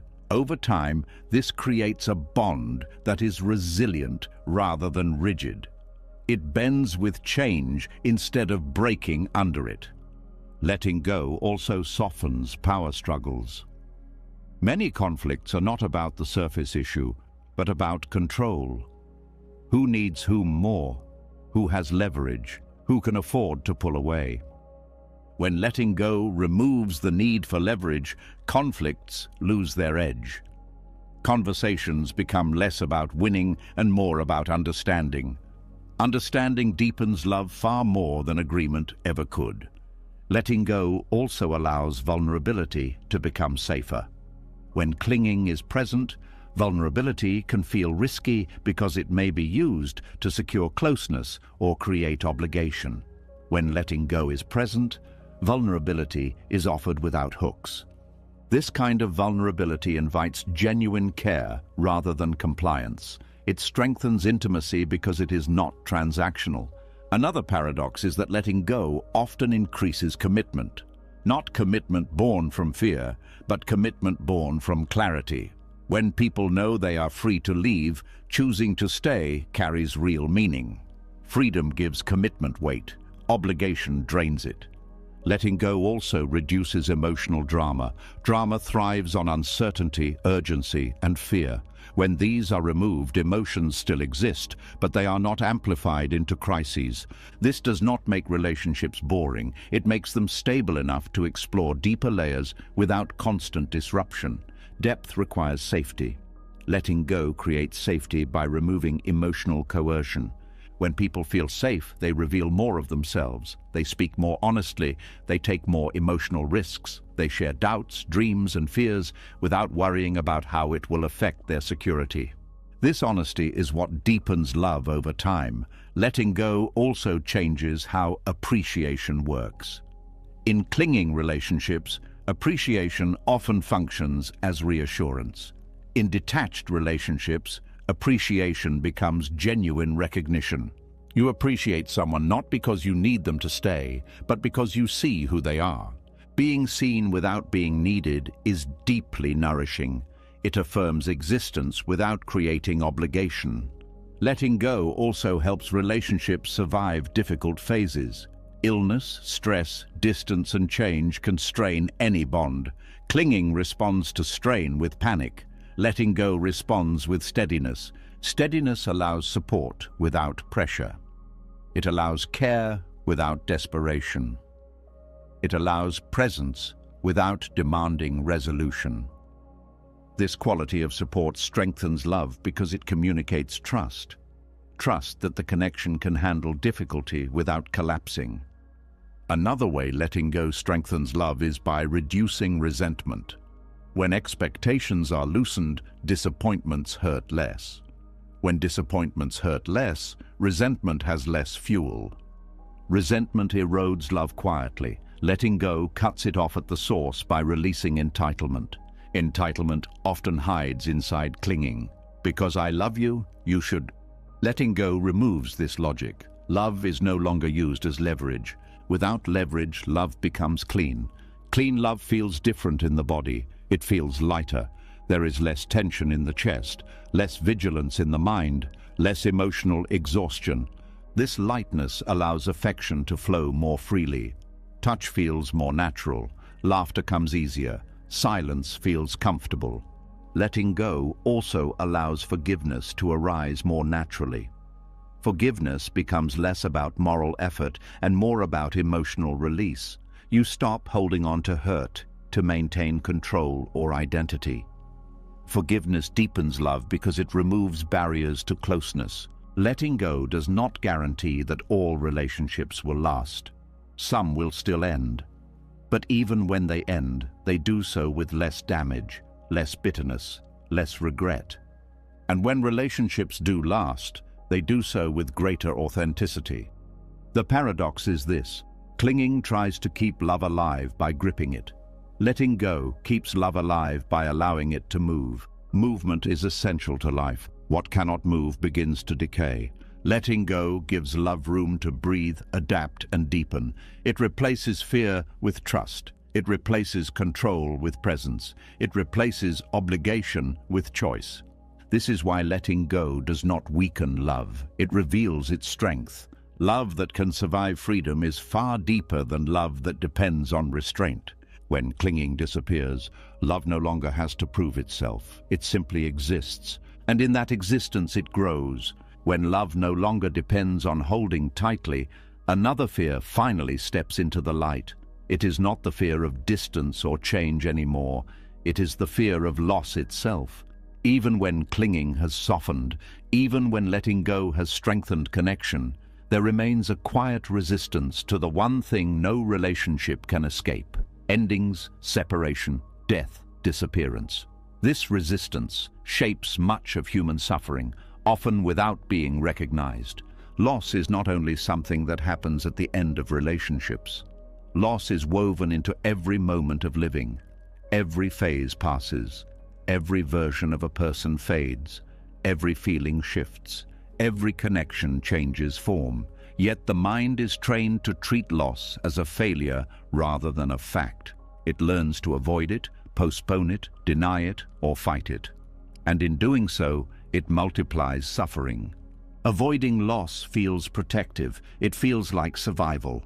The mind believes that if it anticipates loss early enough, controls tightly enough, loves carefully enough, it can somehow escape pain.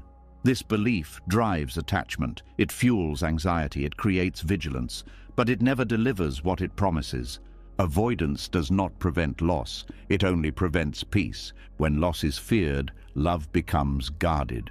You enjoy moments while already bracing for their end. You hold joy with tension. You cling to presence because absence feels unbearable. This clinging turns love into a negotiation with time. Please stay. Please don't change. Please don't leave. Even when these words are never spoken, the nervous system feels them. This is where suffering begins, long before loss actually arrives. The mind begins grieving prematurely. It imagines endings. It anticipates pain. It rehearses devastation. Instead of being present, it stays alert, waiting for what must eventually come. Life becomes a series of rehearsals for heartbreak. Detachment introduces a different response. It does not deny loss. It allows it. It recognizes impermanence not as a threat, but as the nature of reality. This recognition does not make loss painless. It makes it honest. The courage to allow loss is not dramatic. It is quiet. It shows up as a willingness to love fully without demanding guarantees. It shows up as presence without armor. It shows up as openness without bargaining. This courage is rare because it feels unsafe at first. The ego believes that allowing loss means surrendering protection, but the truth is that resistance to loss creates constant tension, while acceptance creates steadiness. When you stop trying to outrun loss, your body relaxes. You stop living in anticipation of disaster. You start inhabiting the moment more fully. Welcoming impermanence does not mean you stop caring. It means you stop treating care as something that must be defended against time. Love becomes an experience rather than an investment. Avoidance of loss turns love into insurance. You seek reassurance, you seek promises, you seek permanence. None of these prevent loss. They only delay acceptance. Detachment removes the need for insurance. It accepts that everything borrowed from life will eventually be returned. This acceptance changes the quality of love immediately. Moments feel more vivid. Conversations feel more sincere. Touch feels more precious. Not because you are afraid of losing them, but because you are no longer pretending they will last forever. This is the paradox. Acceptance of loss deepens appreciation. Resistance to loss dulls it. When impermanence is welcomed, you stop asking love to protect you from pain. You allow love to include pain as part of its reality. This inclusion does not make love heavy, it makes it whole. The fear of loss often comes from identifying with what can be lost. Roles, relationships, possessions, status. When identity is tied to these things, loss feels like erasure. Detachment loosens this identification. You begin to experience yourself as something that witnesses change rather than something defined by it. Loss still hurts, but it no longer destroys identity. This shift is subtle but powerful. Pain becomes an event rather than a verdict. Avoiding loss also distorts behavior. People stay in relationships long after they have become harmful. They silence their truth to preserve connection. They sacrifice growth to avoid endings. All of this is done in the name of love, but it is driven by fear. Fear of loss makes people betray themselves quietly. Detachment does not rush endings. It simply refuses to distort truth to prevent them. It allows honesty even when honesty risks loss. This honesty creates integrity. Integrity is peace, even when it is painful. When loss is allowed, grief becomes cleaner. It is still intense. It still aches, but it moves. It does not stagnate. It does not turn into bitterness, blame, or self-punishment. Avoided loss creates complicated grief. Grief mixed with regret, with resentment, with unfinished conversations, with unspoken truths. Detachment reduces this complexity by allowing loss to be acknowledged when it arrives. Welcoming impermanence also changes how you relate to fear. Fear becomes information rather than command. You feel it without obeying it. You recognize its presence without shaping your life around it. This recognition restores choice. Choice is often lost when fear of loss dominates. Decisions are made to preserve, not to align. Detachment returns decision-making to values rather than anxiety. This does not mean choosing loss deliberately. It means choosing truth, even when loss is possible. Impermanence also teaches humility. Nothing is owned. Nothing is guaranteed. This humility softens entitlement. You stop expecting life to deliver permanence as a reward for effort or virtue. When expectations soften, disappointment loses power. Loss is painful when it violates expectation. When impermanence is expected, pain still arises, but shock does not compound it. Detachment also dissolves the illusion that peace comes from stability. Stability is temporary. Peace comes from flexibility, from the ability to move with change rather than resist it. This flexibility allows you to remain open even after loss. Without it, loss closes the heart. With it, loss deepens it. Welcoming impermanence does not make you reckless, it makes you present. You take care of what you love because it is here now, not because it must last. Care becomes an expression, not a defense. This also changes how you approach endings. Endings are no longer framed as failures, they are recognized as transitions. Something completes, something dissolves, something else eventually arises. This perspective does not erase grief, it contextualizes it. Avoiding loss often leads to living half-heartedly. You hold back to protect yourself, you ration love, you limit joy to minimize pain. Detachment allows full participation. Full participation includes vulnerability. It includes risk. It includes the possibility of heartbreak. But it also includes depth, meaning, and aliveness. The alternative is emotional safety at the cost of vitality. Detachment chooses vitality. Allowing loss also dissolves comparison. You stop measuring what remains against what was lost. You stop asking life to compensate. You stop waiting for replacement. What arises is accepted on its own terms. This acceptance creates peace, not because everything is okay, but because resistance has ended. Peace is not the absence of loss. It is the absence of fighting reality. Buddhist teachings point to this again and again. Suffering arises not from change, but from resisting change. Loss is inevitable. Suffering is optional. Optional does not mean avoidable through control. It means avoidable through acceptance. Acceptance does not come from force. It comes from seeing clearly. Seeing that holding on does not prevent loss. Seeing that letting go does not erase love. Seeing that impermanence is not cruel. It is simply true. When impermanence is welcomed, love stops demanding protection. It flows, it deepens, it expresses itself fully, and when loss eventually arrives, as it always does, it is met with grief that honors what was rather than bitterness that resists what is. This grief is heavy, but it is clean. It does not linger as identity. It does not define the future. The courage to allow loss is the courage to live without armor. It is the courage to open the heart knowing it will be broken and opening it anyway, not because pain is desired, but because life is. Detachment does not save you from loss. It saves you from living in fear of it. And in that freedom, peace quietly takes root. When loss is no longer resisted, love begins to stand on different ground. It is no longer measured by how tightly it holds or how long it lasts. It is felt more honestly, moment by moment. And yet, even here, another quiet struggle often remains.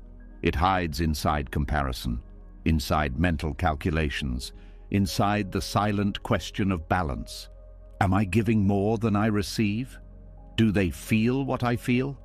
Do they understand me the way I understand them? This is where another layer of detachment asks to be seen. There is a deep discomfort many people feel, but rarely name. It arises when love does not mirror itself back in the same shape, when affection is expressed differently, when effort looks uneven, when understanding feels one-sided. This discomfort is not proof that love is missing. It is proof that expectation is present. Emotional symmetry feels fair. It feels reassuring. It promises equality and safety. If we love each other the same way, with the same intensity, in the same language, then no one is at risk. Or so the mind believes. But this belief quietly turns love into a comparison rather than an offering. Releasing the need for emotional symmetry does not mean settling for neglect or harm. It means recognizing that love is not a mirror. It is a meeting of two different inner worlds. No two people feel in the same proportions. No two nervous systems express care the same way. No two histories shape affection identically. Expecting symmetry asks love to erase difference. Much suffering comes from this erasure. People often say they want to be met halfway, but what they mean is they want to feel matched. They want confirmation that their inner experience is shared exactly. When that confirmation does not come, insecurity appears, doubt creeps in, love is questioned. But love does not require sameness to be real. It requires sincerity. When you expect emotional symmetry, you begin measuring. You measure words, you measure gestures, you measure time, you measure effort. This measuring pulls attention away from connection and into accounting. Accounting creates resentment. You may start noticing what you give more than what you receive. You may feel unseen because the other person expresses care differently. You may feel misunderstood because they do not process emotions the way you do. Over time, love becomes heavy with unspoken comparisons. Detachment loosens this grip by releasing the demand that love must look equal to be valid. This release does not mean you stop valuing reciprocity. Reciprocity matters, mutual care matters. But reciprocity is not sameness. It is responsiveness. It is willingness. It is presence in one's own way. Emotional symmetry assumes that fairness means matching output. Detachment recognizes that fairness means respecting difference. Some people show love through words, others through consistency, others through action, others through quiet presence. Expecting symmetry often leads to missing love that is actually there, simply expressed in a different language. This does not mean ignoring your own needs. It means communicating them without turning them into demands for sameness. There is a subtle difference between saying, "I need more closeness," and saying, "You should love me the way I love you." One invites understanding. The other invites defense.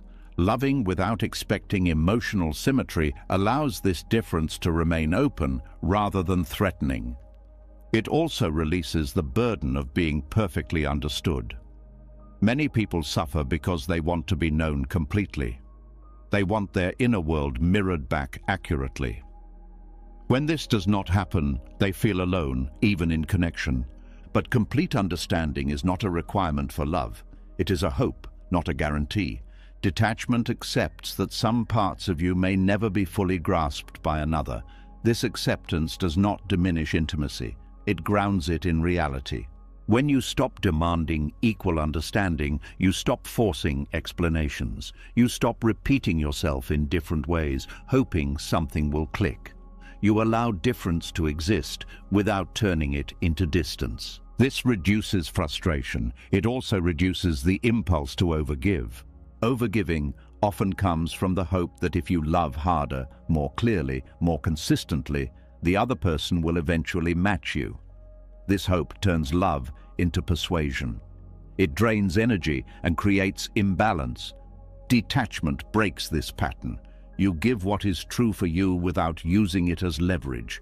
You stop loving in a way that tries to produce a specific response. This does not mean loving less. It means loving honestly. Honest love does not require equal return to justify itself. It stands on its own intention. This is difficult because the ego equates equality with safety. If love is balanced, no one has power. If affection is symmetrical, no one is vulnerable. But vulnerability is part of love. Trying to remove it creates tension. When emotional symmetry is required, any imbalance feels dangerous. If one person pulls back, the other panics. If one person struggles, the other feels burdened. Love becomes fragile because it depends on constant calibration. Detachment allows imbalance without catastrophe. It recognizes that emotional rhythms shift. One person may give more at one time, the other at another. Love is not a ledger, it is a flow. Flow cannot be controlled through symmetry. Releasing the need for equal effort also protects against entitlement. Entitlement often hides behind fairness. I do this, so you should do that. This logic turns love into exchange. Exchange kills generosity. When generosity disappears, love becomes transactional. Every act is weighed. Every gesture is evaluated. Over time, this creates exhaustion rather than closeness. Detachment removes the transactional frame. It allows generosity to be free rather than strategic. You give because it aligns with who you are, not because it secures return. This also frees the other person from pressure. They no longer feel constantly evaluated. They no longer feel that love must be proven through performance. Performance is not intimacy. Intimacy grows when people feel safe to show up imperfectly, when they are not required to match intensity or style, when they are allowed to express care in their own way. This safety deepens trust.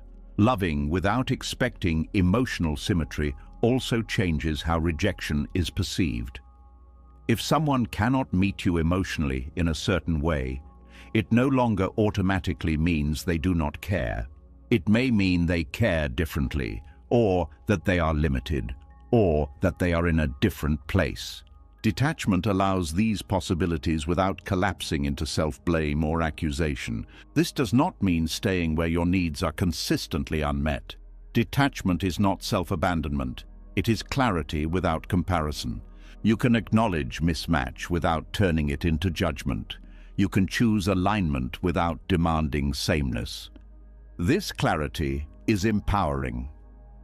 It allows you to make choices based on truth rather than resentment. Another source of suffering is the expectation of equal emotional timing. One person processes faster, another slower. One person expresses immediately, another needs space. When symmetry is expected, these differences become problems. Detachment allows timing to differ without interpreting it as lack of care. This reduces unnecessary conflict. Many arguments are not about content, but about pacing. Letting go of symmetry allows patience to grow. Patience is a form of love that is rarely recognized. It means allowing others to arrive emotionally without rushing them. It means trusting that care does not need to look immediate to be real. Loving without expecting emotional symmetry also changes how you relate to gratitude. When you expect equal affection, you may feel unappreciated if gratitude is not expressed the way you hope. Detachment allows appreciation to be felt without demanding a specific response. You stop needing proof in a particular form. This creates emotional spaciousness. You feel less dependent on feedback, more grounded in your own intention. Another subtle benefit is reduced comparison between relationships. When symmetry is expected, you may compare one relationship to another. They did this. They felt that. This comparison distorts perception. Detachment returns focus to the relationship itself rather than an imagined standard. Standards are useful when they protect values. They are harmful when they erase uniqueness. Each relationship has its own language. Expecting symmetry imports a foreign grammar. Detachment allows fluency to develop naturally. This also applies to self-compassion. When you release the demand for symmetry, you stop criticizing yourself for feeling more or caring more. You accept your capacity without shame. You no longer try to shrink your heart to match another's. You allow it to be what it is. This self-acceptance prevents bitterness. Bitterness often comes from denying one's own nature in the hope of balance. Detachment allows you to be fully yourself without making that self a demand on another. Loving without expecting emotional symmetry is not passive. It is deeply active. It requires awareness, honesty, and restraint. It requires resisting the urge to compare, calculate, and correct. But what emerges is a quieter strength. Love becomes less about being matched and more about being present. Less about being mirrored and more about being sincere. In this sincerity, love becomes resilient. It can hold difference without fracture. It can hold imbalance without resentment. It can hold misunderstanding without withdrawal. This does not guarantee harmony. It guarantees authenticity. And authenticity is the ground on which real connection stands. When love is no longer measured by balance or comparison, another tension finally becomes visible. It is quieter than jealousy, subtler than control, and more persistent than doubt. It lives underneath many thoughts and behaviors, shaping reactions before they are noticed. It is the fear that love can disappear at any moment, the fear of being left, the fear of becoming unimportant, the fear of abandonment. This fear does not always come from what is happening now. Often it is older than the relationship itself. It lives in the nervous system as memory rather than thought. It reacts to silence, to distance, to change. It tightens the chest even when there is no real danger. And it quietly asks love to provide certainty that life never offers. The anxiety of abandonment feeds attachment. It encourages monitoring. It encourages reassurance seeking. It encourages clinging disguised as care. But the more bonds are tightened to prevent abandonment, the more fragile they become. Love starts revolving around security rather than presence. Detachment offers a different path, not by making bonds stronger through control, but by loosening them enough to breathe. Fear of abandonment is not eliminated by guarantees. Promises help temporarily, but anxiety always returns because it is not asking for words. It is asking for certainty. And certainty cannot be given by another person. No amount of reassurance can permanently calm a fear that is rooted in impermanence. Detachment dissolves abandonment anxiety by removing the illusion that security comes from holding on. This does not mean you stop caring whether someone stays. It means your sense of safety no longer depends on their staying. This distinction changes everything. When fear of abandonment is active, attention narrows. You become hyper-aware of signals. Tone is analyzed. Timing is interpreted. Behavior is monitored. Love becomes vigilance. Even moments of closeness are tense because they are enjoyed with the awareness that they could disappear. This is exhausting. Loving without fear of abandonment feels different in the body. There is less urgency, less checking, less interpretation. The mind rests more often in what is happening rather than what might happen. This quiet freedom does not come from indifference. It comes from trust. Trust not in the permanence of others, but in your capacity to remain whole regardless of change. Detachment builds this trust slowly. Each time you allow someone space without panic, the nervous system learns something new. Each time you tolerate uncertainty without reacting, the fear loses a little authority. Each time you feel anxiety rise and do not act on it, resilience grows. This is how freedom develops, not through thought, but through experience. Fear of abandonment often believes it is protecting you. It says, stay alert, don't relax, don't trust too much. But this vigilance keeps the body in a constant state of tension. Love becomes a threat rather than a refuge. Detachment does not argue with fear. It shows it a different outcome. It demonstrates that looseness does not equal loss. That space does not equal disappearance. That love does not need surveillance to survive. When you stop trying to secure bonds, bonds often feel safer, not because they are guaranteed, but because they are no longer burdened with fear. This safety allows you to show up more authentically. You speak more honestly because you are less afraid of consequences. You set boundaries without panic. You allow differences without interpreting them as rejection. Fear of abandonment often makes people shrink themselves. They hide needs. They avoid conflict. They over-accommodate. All of this is done to avoid loss, but it creates another loss instead, the loss of self. Detachment restores self-presence. You remain visible to yourself even when connection feels uncertain. This visibility creates inner stability. You no longer disappear to keep others close. This inner stability is what reduces anxiety most effectively. Loving without fear of abandonment also changes how you relate to distance. Distance no longer feels like danger. It feels like space. Space for individuality, space for reflection, space for return. When space is not feared, reunions feel sweeter, conversations feel fresher, presence feels chosen rather than enforced. Fear of abandonment also creates emotional urgency. You feel pressure to resolve things immediately. Silence feels intolerable. Detachment removes this urgency. You can allow time to pass without filling it with worry.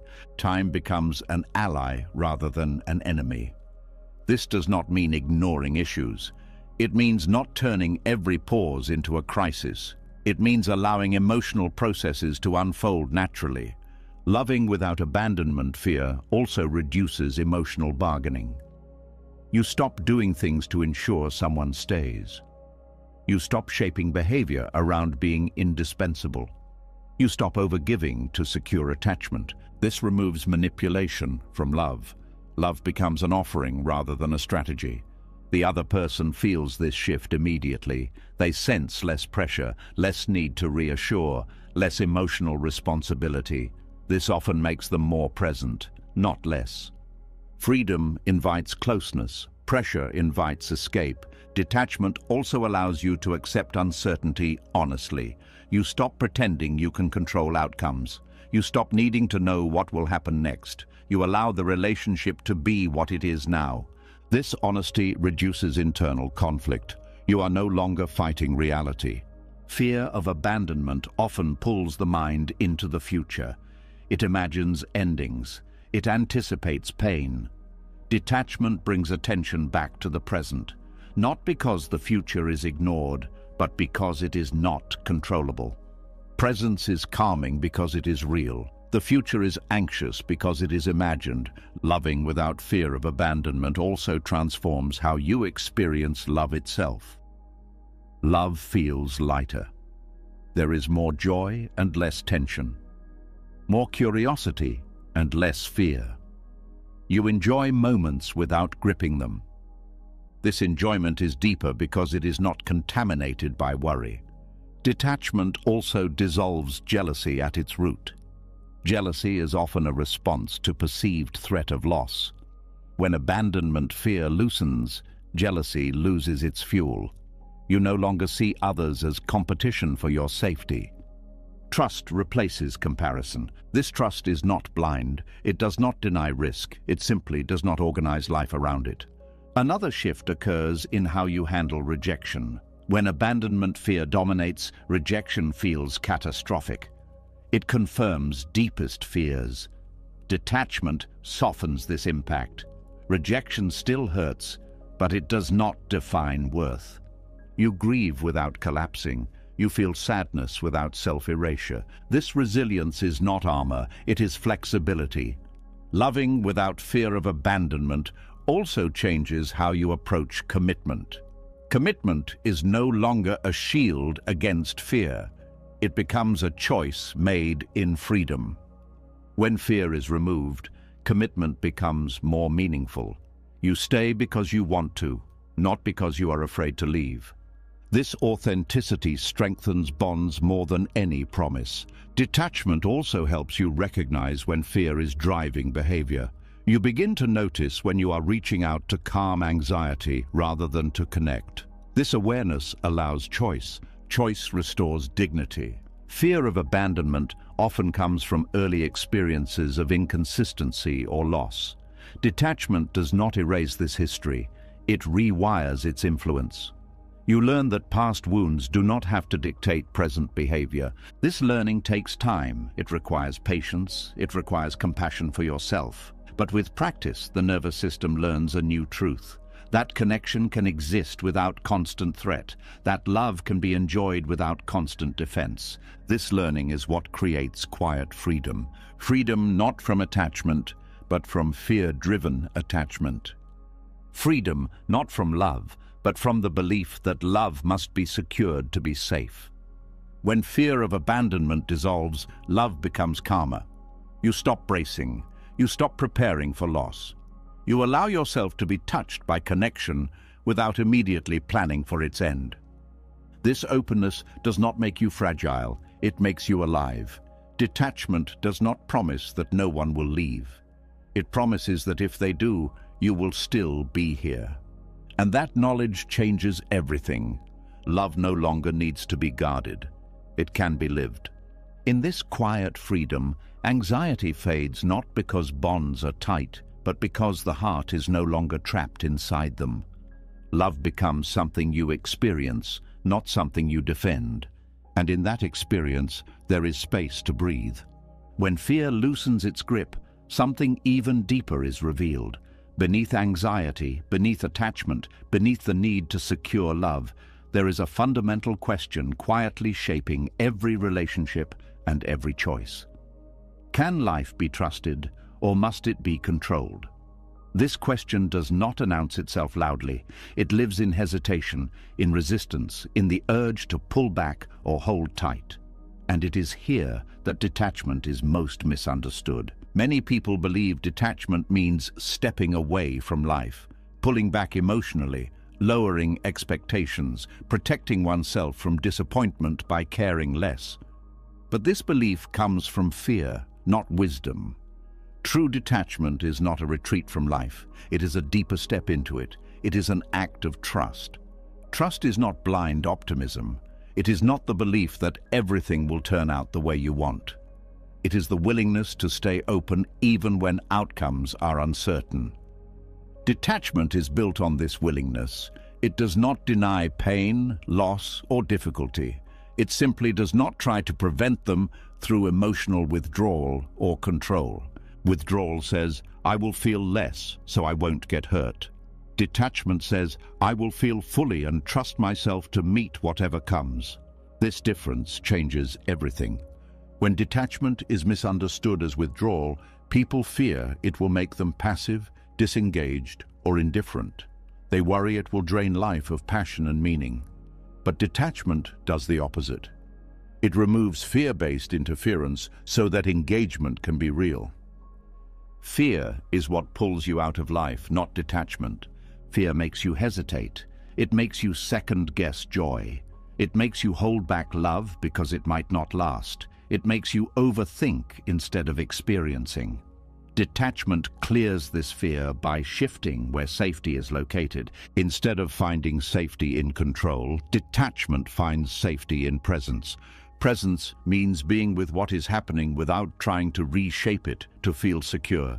It means allowing reality to unfold without constant negotiation. This does not make you powerless, it makes you responsive. Detachment as trust means trusting that you can meet life as it arrives. Not because life is predictable, but because you are capable. This trust is deeply grounding. When you no longer need to micromanage outcomes, the nervous system settles. You stop scanning for threats. You stop bracing against change. You begin to participate more fully.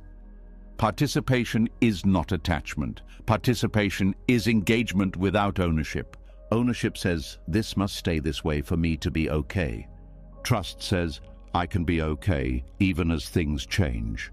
This trust allows you to say yes to life more often, yes to connection, yes to love, yes to opportunity. You stop holding back out of fear that joy will be taken away. Detachment removes the need to preemptively withdraw. Many people withdraw emotionally not because they want distance, but because they do not trust life to handle intensity. They believe that if they care too much, loss will be unbearable. Detachment teaches a different lesson. It teaches that pain is survivable, that grief moves, that loss does not erase you. This knowledge creates courage. Courage is not the absence of fear, it is the decision to remain open despite it. Detachment supports this decision by removing the belief that openness requires guarantees. Trusting life does not mean expecting it to be kind. It means accepting that it will be real. Sometimes gentle, sometimes harsh, sometimes beautiful, sometimes devastating. Detachment allows all of this without collapsing. Withdrawal avoids the harshness by shrinking life. Detachment meets harshness without shrinking. This is why detached people often appear calm in chaos, not because they are disengaged, but because they are not fighting reality. They respond instead of resisting. Resistance drains energy. Trust restores it. When you resist reality, you are constantly at war with what is. When you trust reality, you work with it, even when it hurts. Detachment also reframes uncertainty. Uncertainty is usually experienced as danger. The mind wants to know what will happen so it can prepare. Detachment accepts that preparation has limits. It replaces prediction with presence. Presence is stabilizing, because it is grounded in what is actually happening, not what might happen. Trusting life also means trusting timing. You stop forcing clarity before it arrives. You stop demanding answers before questions have matured. You allow understanding to unfold gradually. This patience is not laziness. It is respect for complexity. Life rarely reveals itself all at once. Detachment allows you to move step by step without demanding the entire map. Withdrawal waits for certainty before engaging. Detachment engages without certainty. This engagement deepens experience. You notice more, you feel more, you learn more, because you are not standing at a distance trying to stay safe. Trust in life also means trusting change. Change no longer feels like betrayal. It feels like movement. Even when change is painful, it is recognized as part of a larger process.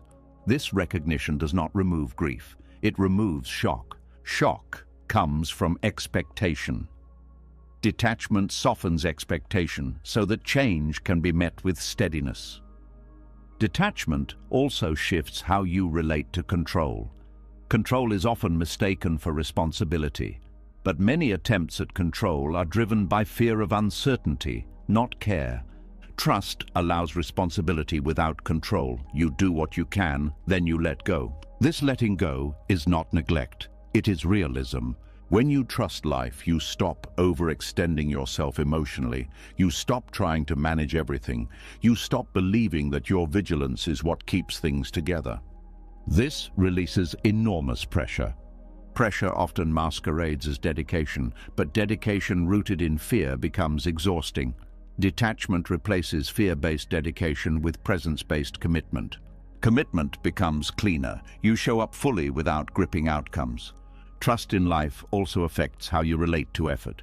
You still try, you still care, you still invest, but you are no longer trying to guarantee results. You accept that effort and outcome are not always aligned. This acceptance prevents burnout. Burnout often comes from believing that if you try hard enough, you can control everything. Detachment frees you from this impossible standard. Trust also deepens gratitude. When you accept impermanence, you appreciate what is here without demanding it stay. Gratitude becomes natural rather than forced. Forced gratitude is another form of control. Natural gratitude arises from trust. Detachment as trust also changes how you relate to meaning. Meaning is no longer something you extract from outcomes. It is something you experience in participation. You do not need life to make sense in advance. You allow meaning to emerge through living. This openness keeps life interesting. Curiosity replaces fear. Exploration replaces defense. Withdrawal closes curiosity. Detachment keeps it alive. Trusting life does not mean you agree with everything that happens. It means you stop arguing with reality after it has already arrived. This stops unnecessary suffering. Pain is inevitable. Suffering is prolonged by resistance. Detachment removes resistance not by numbing, but by acceptance. Acceptance is often misunderstood as resignation, but resignation gives up. Acceptance stays present.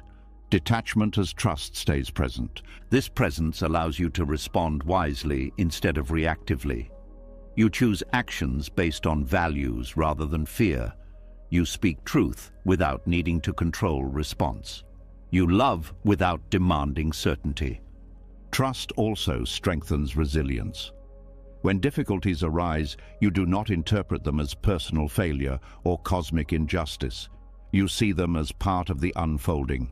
This perspective does not minimize pain. It contextualizes it. Context reduces despair. Despair comes from believing that pain should not exist. Trust accepts that pain exists and still chooses to engage.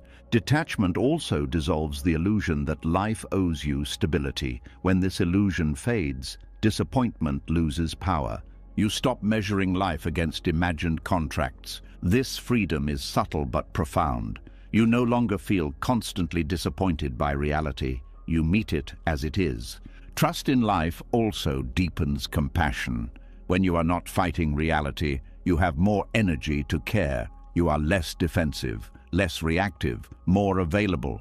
Compassion becomes sustainable because it is not fueled by anxiety. Withdrawal protects the self by disengaging.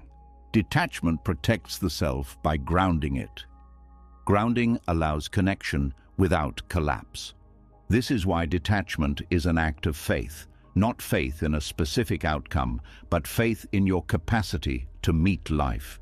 It is faith that you do not need to shrink to survive, that you do not need to control to be safe, that you do not need certainty to live fully. This faith is not loud. It does not announce itself. It shows up as calm willingness, as quiet openness, as steady engagement. You continue loving even though you know it may end. You continue caring even though you know it may hurt. You continue participating even though you know nothing is guaranteed. This is not recklessness. It is courage informed by truth. Detachment does not pull you out of life. It pulls fear out of the driver's seat. With fear removed, life feels closer, not farther away. You are no longer watching from the sidelines. You are in it. Trusting life does not mean trusting that everything will be easy. It means trusting that whatever comes, you can respond with presence rather than panic. That trust is freedom. Freedom not from pain, but from the constant attempt to avoid it. Freedom not from loss, but from the fear that loss will destroy you. Freedom not from love, but from the need to control it. This is detachment as trust, and from this trust, life opens rather than closes. You are no longer retreating. You are finally stepping forward. When trust replaces fear, love begins to feel more open and alive. You stop pulling away from life, and you stop gripping it too tightly. Yet even in this openness, another hidden pattern can quietly remain. It does not announce itself as fear or insecurity. It feels reasonable, fair, even loving. It is the belief that giving creates entitlement. That care should be returned in kind. That effort should guarantee response. This is where clinging turns love into something else without being noticed. There is a moment in many relationships when disappointment appears, not because love is gone, but because an unspoken deal has been broken. You gave time, you gave patience, you gave loyalty. And somewhere inside, a quiet voice says, "After all that, you should give me this." This voice is rarely acknowledged. It hides beneath kindness, but it shapes expectation. This is how love slowly becomes transactional. Transactions are not always about money or favors. Emotional transactions are subtler. They involve energy, attention, sacrifice, and presence. They sound like generosity on the surface, but underneath, they carry a condition. I give so that you will stay. I give so that you will choose me. I give so that I will feel secure. The moment love becomes a strategy, it stops being free. Clinging fuels this transformation. When you cling, you are not just holding on to a person, you are holding on to an outcome. You want something to come back to you. Validation, loyalty, priority, certainty. The giving is no longer an expression, it is an investment. Investments expect returns. This expectation may not be conscious. In fact, many people are surprised when resentment appears. They believe they were giving freely. But resentment does not come from nowhere. It comes from unmet expectation. It reveals that love was carrying a hidden bargain. I did this for you. I was there when no one else was. I sacrificed so much. These statements are not lies, they are facts. But when they are used to justify expectation, love has already shifted into transaction. Detachment dissolves this shift by removing entitlement from care. Care without detachment keeps score. Care with detachment does not. One watches balance, the other trusts alignment. When love becomes transactional, intimacy suffers. People feel pressure rather than presence. They sense that affection comes with strings. They feel obligated rather than chosen.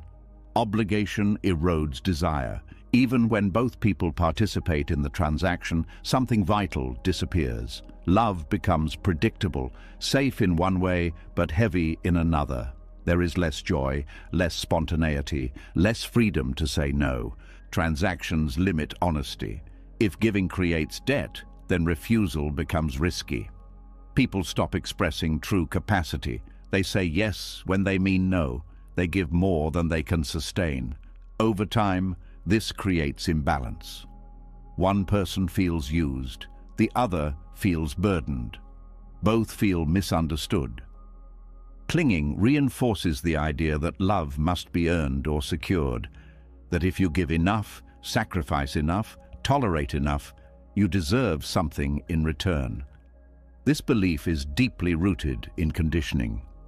Many learned early that love came with conditions. Be good, be helpful, be agreeable, then you will be loved. Detachment interrupts this pattern. It separates love from reward. When you give without clinging, you give because it aligns with who you are, not because it guarantees outcome. Your care is not a down payment. It is a choice. This choice feels lighter. It does not wait. It does not demand. It does not build pressure over time. Transactional love always carries tension. Even in good moments, there is an underlying awareness of exchange. Who owes whom? Who has done more? Who should compromise next? This accounting steals attention from the present. Detachment brings attention back. You stop asking, "What do I get?" and start noticing, "What feels true now?" This does not mean you accept imbalance indefinitely. Detachment is not martyrdom. It is clarity. You recognize when a relationship consistently drains rather than nourishes, but you do not use past giving as leverage. You simply respond to reality. One of the most painful aspects of transactional love is how it distorts generosity. Acts that were once given freely become reminders. Sacrifices become weapons. Care becomes proof. This poisons connection. The other person may feel guilty even when they did not ask for the sacrifice. They may feel trapped by a debt they never agreed to. This creates distance, not closeness. Detachment restores generosity by removing the need for acknowledgement. Appreciation becomes welcome, but not required for care to remain genuine. When you stop clinging to return, giving becomes cleaner. You can offer support without silently waiting for gratitude. You can show up without needing recognition to validate your worth. This freedom protects both people. Clinging also turns love into negotiation. You adjust your behavior to elicit response. You give more when you feel distance. You withhold when you feel unappreciated. Love becomes a tool rather than an expression. Negotiation creates manipulation, even when intentions are kind. Detachment ends negotiation by ending leverage. You are no longer trying to shape the other person through your giving. You are relating honestly. This honesty may reduce the appearance of harmony at first. You may give less. You may say no more often. But what remains is more real. Transactional love often hides behind the idea of fairness. Fairness sounds reasonable. But when fairness is used to measure affection, it becomes rigid. Love is not equal at every moment. It flows unevenly. Sometimes one gives more, sometimes the other does. Detachment allows this unevenness without resentment. Resentment is the clearest sign that love has become transactional. It says, "I have paid more than I received." Detachment dissolves resentment by removing the sense of debt. Debt has no place in love. When debt is present, forgiveness becomes difficult. Apologies feel insufficient. Repair feels incomplete. The past is never settled because the ledger is still open. Detachment closes the ledger. It does not erase memory, it erases obligation. This also changes how boundaries are experienced. In transactional love, boundaries feel like breaches of contract. After all I've done, how can you say no? In detached love, boundaries are respected because giving was never meant to buy access. Boundaries protect love from becoming exploitative.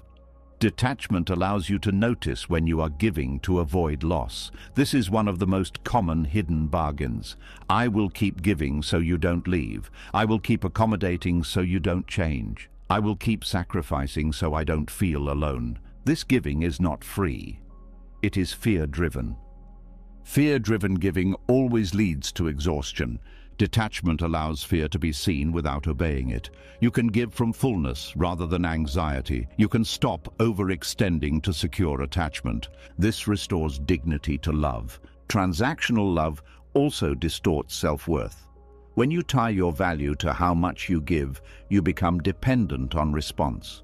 Praise inflates. Indifference deflates. Detachment separates worth from output. You are valuable regardless of how much you provide. This realization changes how you love. You stop using love to prove yourself. You stop trying to earn a place. You belong to yourself first. From this place, love becomes an offering rather than a performance. Detachment also allows disappointment to be processed cleanly. When expectations are explicit or implicit, disappointment turns into accusation. You didn't hold up your end. Without transactions, disappointment becomes information rather than blame. Information allows choice. Blame traps. This clarity helps you decide whether to stay, adjust, or leave without turning the relationship into a moral argument. Another subtle bargain inside clinging is emotional availability. I am always here for you, so you should always be here for me. This expectation feels natural, but it ignores capacity. People change. Energy fluctuates. Availability shifts. Detachment allows availability to be honest rather than constant. You can care deeply without being endlessly accessible. You can receive care without demanding symmetry. This reduces burnout and preserves goodwill. Transactional love often collapses under stress. When one person cannot give as before, the other feels cheated. Detachment allows love to adapt rather than fracture. Adaptation is impossible when love is rigid. Detachment also reshapes gratitude. Gratitude becomes appreciation rather than repayment.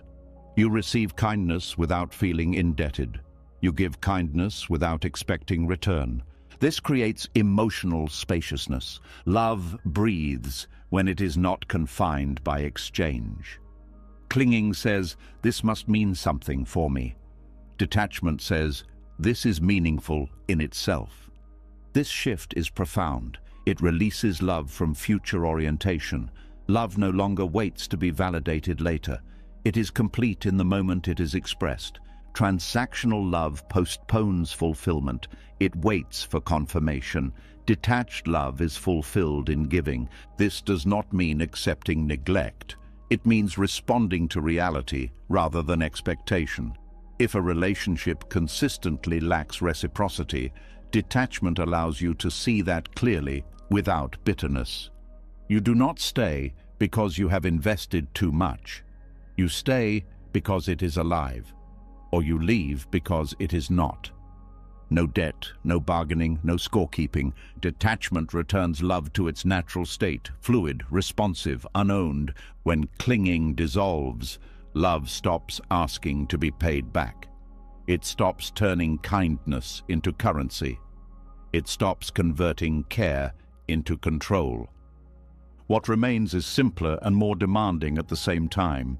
It demands honesty rather than strategy, presence rather than leverage, courage rather than calculation.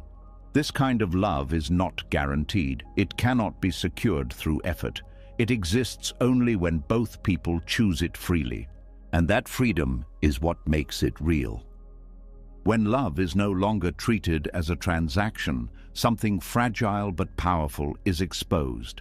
Without bargains, without silent contracts, without scorekeeping, expectations begin to stand out clearly. You start to notice how often disappointment appears, not because someone intended harm, but because reality failed to meet an inner demand that was never spoken.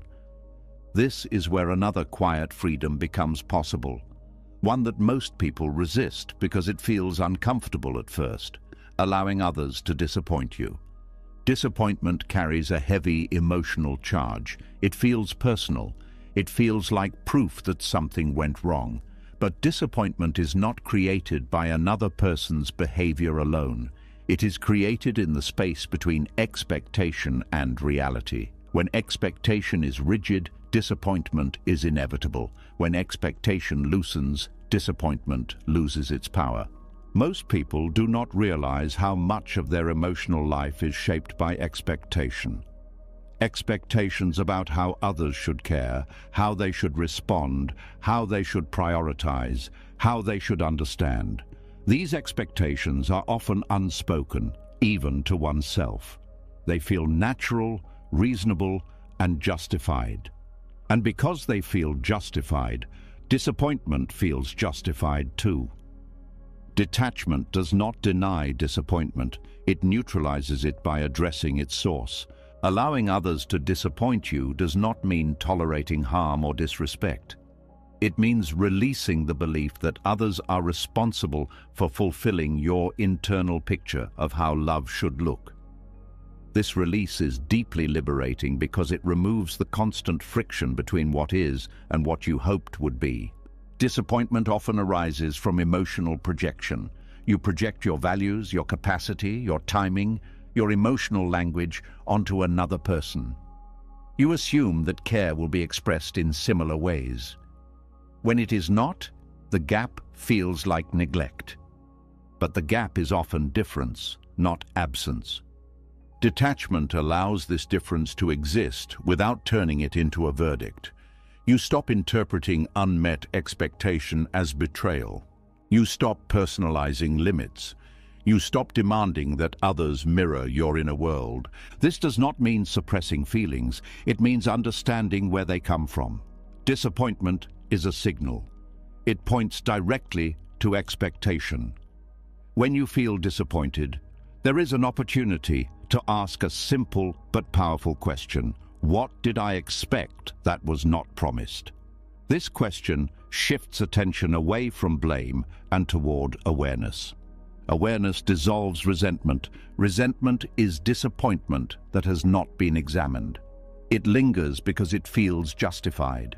But resentment quietly poisons love. It changes tone. It alters perception. It builds walls where bridges once stood. Allowing disappointment without resentment requires detachment. You feel the letdown, but you do not attach a story of failure or injustice to it. You let the feeling move through without turning it into identity or accusation. This is not easy. The ego wants explanation. It wants meaning. It wants accountability. But not all disappointments require resolution. Some require acceptance. Acceptance does not mean approval. It means acknowledging reality without resistance. When you allow others to disappoint you, you stop needing them to be different in order for you to be okay. This removes pressure from the relationship, pressure that often causes more disappointment. People often disappoint because they are human, limited, preoccupied, unaware. Expecting consistency beyond capacity sets relationships up for repeated friction. Detachment aligns expectation with reality. Reality is imperfect. Reality is uneven. Reality is unpredictable. Detachment does not try to improve reality by force. It relates to it honestly. Allowing disappointment also frees others from emotional performance. When people sense they must meet expectations to avoid your disappointment, they may begin to hide, overpromise, or withdraw. Authenticity suffers.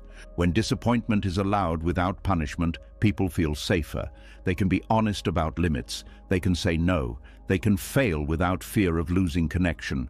This safety deepens trust far more than unmet expectations ever could. Detachment also transforms how you communicate needs. Instead of assuming and then resenting, you can express clearly. You can ask rather than expect. You can negotiate rather than demand. Even when needs are not met, clarity reduces confusion. Disappointment becomes simpler. It does not spiral into meaning. Meaning-making is what intensifies disappointment. If they cared, they would. This sentence reveals expectation masquerading as truth. Detachment gently removes this mask. Caring does not always look the way you imagine, and sometimes, even when care exists, capacity does not. Allowing disappointment also protects you from self-abandonment. Many people respond to disappointment by trying harder. They give more, they explain more, they accommodate more. They hope that if they adjust enough, disappointment will disappear. But this strategy only deepens imbalance. Detachment allows you to feel disappointed without turning it into overgiving. You stay aligned with yourself even when others fall short. This alignment is self-respect. Self-respect does not require others to behave differently. It requires you to remain honest with yourself. When you allow disappointment, you also allow choice. You can choose to stay, you can choose to adjust, you can choose to leave, but these choices are made from clarity rather than emotional charge. Emotional charge narrows options. Detachment widens them. Disappointment is often tied to fantasy, not always conscious fantasy, but subtle images of how relationships should unfold. These images feel comforting. They promise harmony. But when reality diverges, pain arises. Detachment releases fantasy. It does not destroy hope. It removes illusion. Hope without illusion is grounded. It allows disappointment without collapse. Allowing disappointment also dissolves the need to control. Control often arises as an attempt to prevent future disappointment. You try to manage behavior. You try to shape outcomes. You try to anticipate and correct. But control creates resistance. Resistance creates distance. Distance creates more disappointment. Detachment breaks this cycle by letting go of prevention. You accept that disappointment may happen, and because you accept it, it no longer governs behavior. This acceptance is strength, not resignation. Strength comes from knowing you can survive emotional discomfort without needing to eliminate it. This knowledge builds resilience. Resilience changes how you love. You stop loving defensively. You stop testing people. You stop bracing for letdown. Instead, you meet people where they are. Meeting people where they are does not mean staying where you are not valued. It means seeing clearly without demanding transformation. Detachment also helps distinguish between disappointment and incompatibility. Not every disappointment means something is wrong, but repeated disappointment around core needs may indicate mismatch. Detachment allows you to see this without blame. Blame keeps you stuck. Clarity moves you forward. Allowing disappointment also reduces emotional drama. Drama thrives on unmet expectations combined with resistance. When you accept disappointment, drama loses fuel. You still feel emotion. You just don't amplify it with narrative. Narrative is what turns disappointment into suffering.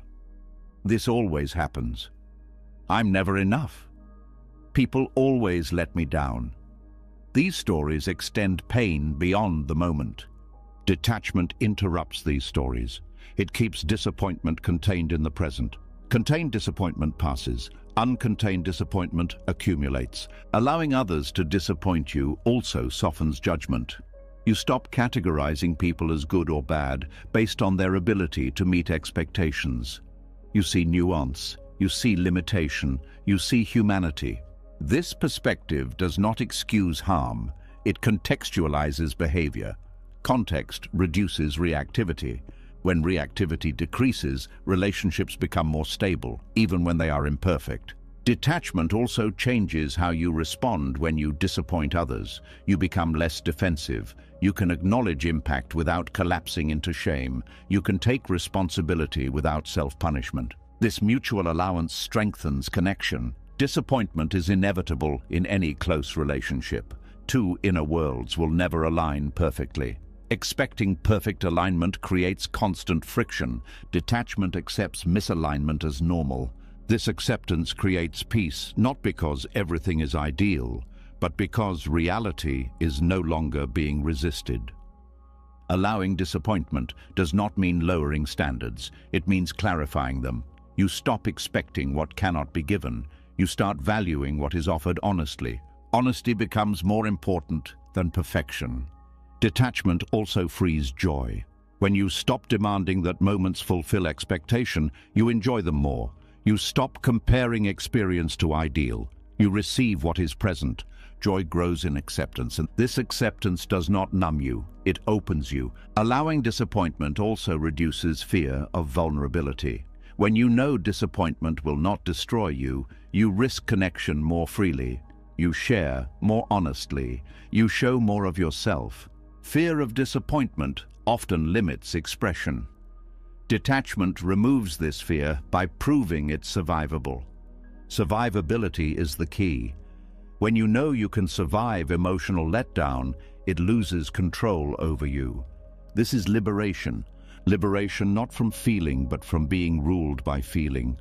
Liberation not from others, but from expectation. Liberation not from love, but from the demand that love meet conditions it never agreed to. Allowing others to disappoint you creates emotional spaciousness. You breathe easier, you carry less, you react less. In that space, love becomes less tense and more sincere. Detachment does not promise that disappointment will stop. It promises that disappointment will no longer dominate. And when disappointment no longer dominates, love becomes lighter, clearer, and far more resilient. This is the quiet liberation detachment offers. Not control, not certainty, but freedom. When disappointment no longer controls the heart, something else quietly releases. The mind stops replaying what should have happened. The body stops bracing for letdown. And in that easing, a deeper habit becomes visible. Even without resentment, even without expectation of fairness, love is often still reaching forward, planning, hoping, calculating, wondering where this is going. This is where love carries a future agenda, and where detachment asks for one more letting go. There is a subtle tension that lives inside many loving moments. You may not notice it at first because it feels natural. You enjoy closeness, but part of you is already checking where it leads. You feel connection, but you quietly wonder if it will last. You give affection, but somewhere in the background there is a question about outcome. Will this grow? Will this stay? Will this become what I hope? This future orientation pulls love out of the present. Loving without a future agenda does not mean lacking intention or direction. It means removing negotiation from the act of loving. It means allowing love to be complete now, without using it as a bridge to something else. Most people love conditionally without realizing it, not in the sense of withholding care, but in the sense of investing love toward a result. Love becomes a means rather than an end, a way to secure commitment, a way to avoid loneliness, a way to create certainty. When love is used this way, it is never fully present. It is always leaning forward. Detachment brings love back into now. This does not feel dramatic. It feels quieter, less urgent, less charged. You show up fully, but you stop asking love to promise a future. You stop turning moments into steps on a path. Future agendas often sound reasonable. I just want to know where this is going. I just need clarity. I don't want to waste time. These thoughts are understandable, but beneath them often lies fear. Fear of investing without guarantee. Fear of vulnerability without payoff. Fear of being present without protection. Detachment does not shame this fear. It simply refuses to let fear run love. When love has a future agenda, every moment becomes evaluated. Is this enough? Is this moving forward? Is this a sign? This evaluation pulls attention away from what is actually happening. You are there, but not fully. Part of you is watching from above, judging the moment's usefulness. This creates subtle distance. The other person can feel it. They may not know why, but they sense that love is not entirely free, that it is heading somewhere, that it carries expectation. This creates pressure, even when no demands are spoken. Pressure makes love cautious. Detachment removes this pressure by letting love be sufficient in itself. You care because care is true now, not because it secures later. This shift is powerful. When love is no longer negotiating outcomes, it becomes more honest. You say what you feel without checking how it will affect the future. You act with kindness without calculating consequence. You listen without waiting for confirmation. Presence deepens immediately. Loving without a future agenda also changes how time is experienced. Time slows down. Moments feel richer. You are less distracted by anticipation or fear. You stop rushing love toward clarity. You allow it to unfold at its own pace. This patience is not passive. It is attentive. Patience rooted in detachment does not mean waiting silently while ignoring your needs. It means not forcing meaning before it has formed. It means not demanding answers before questions have matured. Many conflicts arise not because people disagree, but because one person wants certainty now and the other is still discovering. Future agendas clash with natural timing. Detachment respects timing. Timing cannot be controlled without damage. When love is allowed to exist without future demand, people feel safer. They do not feel pushed toward decisions before they are ready.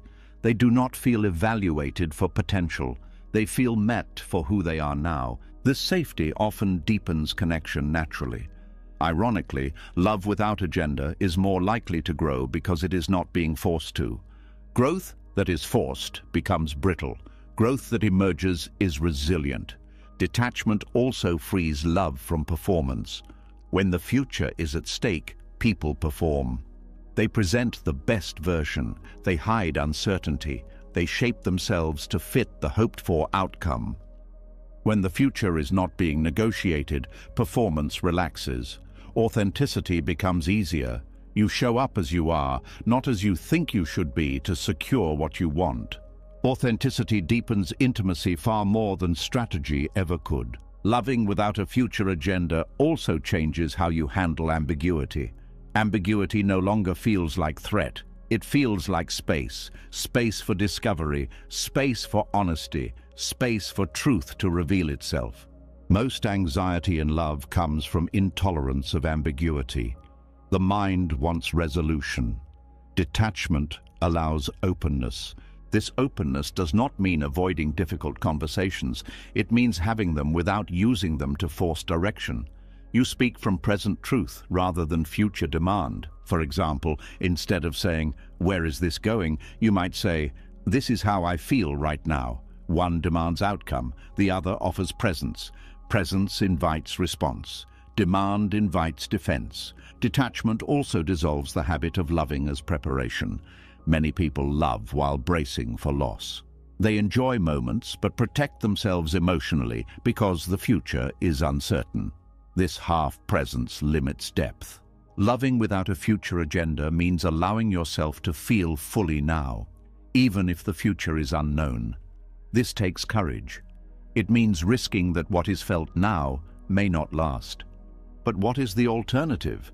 Not feeling now in order to protect against later pain. That protection costs vitality. Detachment chooses vitality.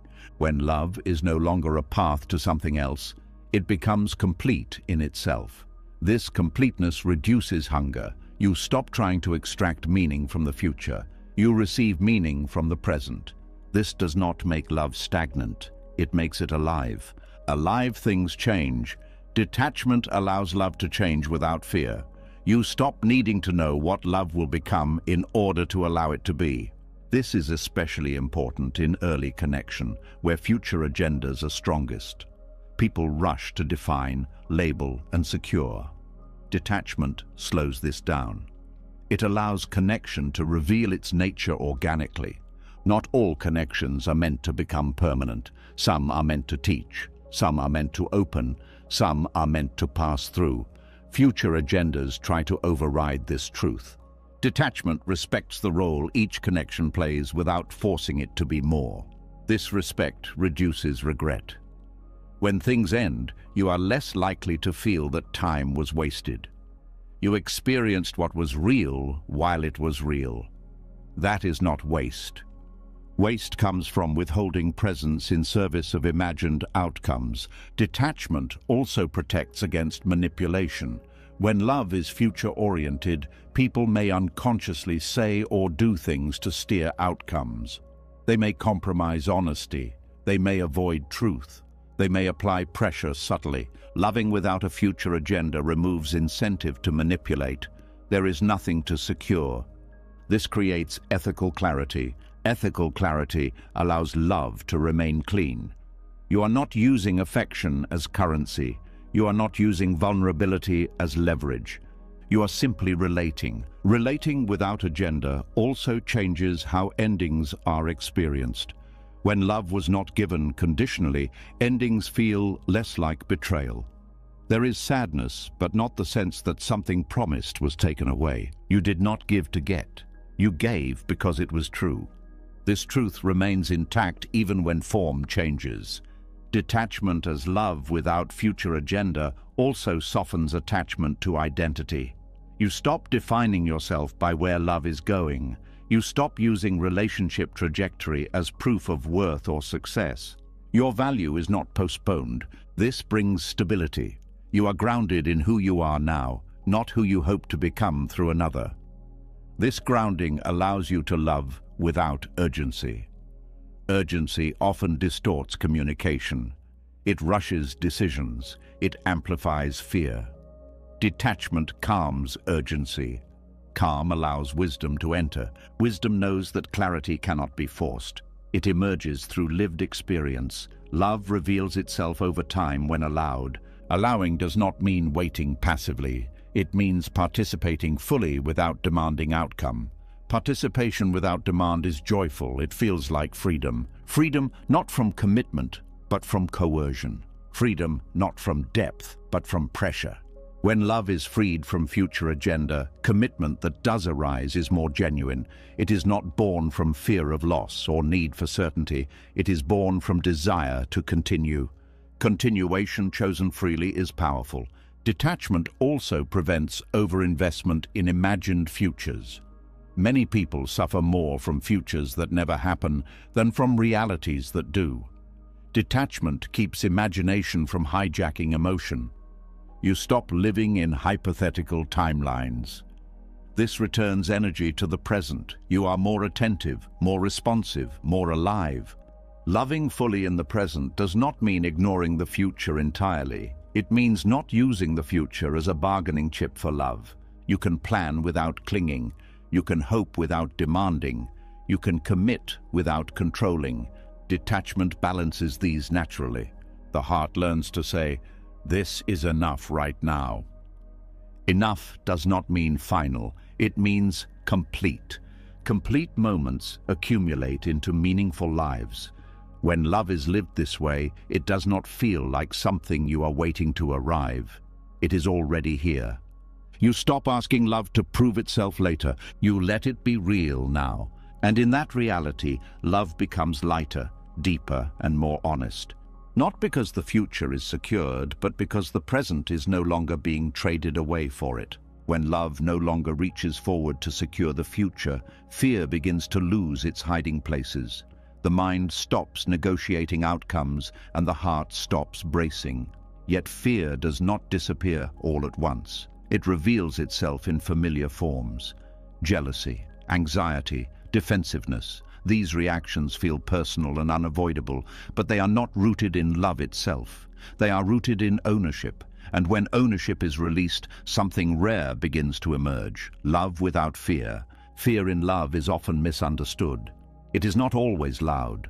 Sometimes it is quiet vigilance, a tightening when attention shifts, a subtle comparison when someone else enters the picture, a defensive reaction to questions or feedback.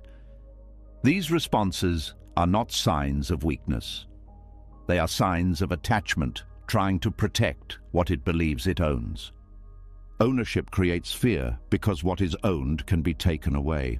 When you believe someone belongs to you, their independence becomes a threat.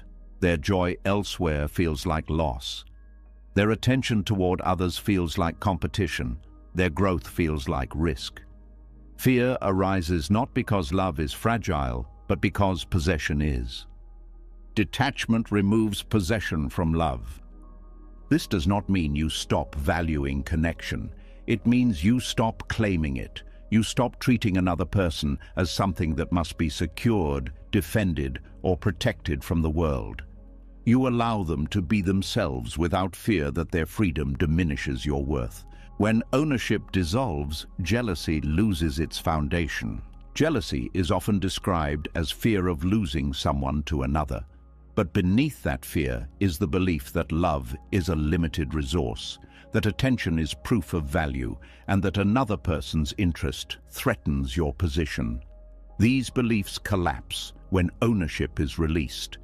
If someone is not owned, they cannot be stolen. Detachment reframes love as shared experience rather than territory. There is no competition when love is not a claim. There is no rivalry when connection is not possession. This does not mean jealousy never arises. It means it is recognized as a signal rather than obeyed as truth. The signal points to insecurity, not reality. Detachment allows you to feel the signal without acting on it. Acting on jealousy often creates what it fears. Control, accusation, or withdrawal pushes people away. Detachment interrupts this cycle. Anxiety in love follows a similar pattern. Anxiety arises when the mind tries to predict and prevent loss. It scans for signs. It interprets behavior. It anticipates danger. This constant monitoring creates tension even in safe moments. Anxious love is exhausting because it never rests. Detachment allows rest because it accepts uncertainty. It stops demanding guarantees. It stops asking love to promise permanence. Anxiety fades not because certainty is achieved, but because certainty is no longer required. This is why detachment makes love fearless. Fear depends on conditions. Detachment removes conditions. Defensiveness also softens when ownership is released. Defensiveness arises when identity is tied to the relationship. Criticism feels like threat. Questions feel like attack. Feedback feels like rejection. The ego protects what it believes defines it. When love is not used to define identity, feedback becomes information rather than danger. Detachment allows you to listen without bracing. You can hear discomfort without collapsing. You can engage conflict without needing to win. Defensiveness fades because the self is no longer at stake. Fearless love is not careless love. It is grounded love. Grounded love does not need to control narrative, behavior, or outcome. It trusts presence. It trusts honesty. It trusts that connection does not require ownership to survive. This trust changes how you show up. You stop checking phones for reassurance. You stop interpreting silence as abandonment. You stop needing constant proof. Love becomes spacious. Spacious love allows individuality. It allows difference. It allows expansion. People feel less constrained. They breathe more easily. They bring more of themselves forward. This freedom deepens intimacy rather than weakening it. When people are not feared, they are more open. When they are not monitored, they share more honestly. When they are not owned, they choose connection freely. Fearless love also changes how you respond to attraction outside the relationship. Instead of panic or control, there is curiosity. Instead of accusation, there is dialogue. Instead of suppression, there is honesty. Detachment allows you to trust yourself as much as you trust the other. You trust your ability to respond if something changes. You trust your capacity to handle truth. Fear dissolves when you trust yourself. Ownership says, I cannot survive without this. Detachment says, I can love deeply without disappearing. This internal stability is what removes anxiety at its root. When you are not trying to protect love from loss, you enjoy it more fully. You laugh without checking. You share without guarding.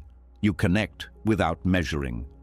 Moments become lighter because they are not burdened by fear of ending. Fearless love also allows boundaries without hostility. You can say no without defensiveness. You can express discomfort without accusation. You can hold limits without threat. Threat disappears when ownership disappears. Ownership turns boundaries into power struggles. Detachment turns them into clarity. Clarity strengthens love because it removes confusion. People know where they stand. They do not have to guess or perform. Fear often drives people to hide parts of themselves. They avoid honesty to preserve connection. Detachment removes this fear. Honesty becomes safer because connection is not contingent on compliance.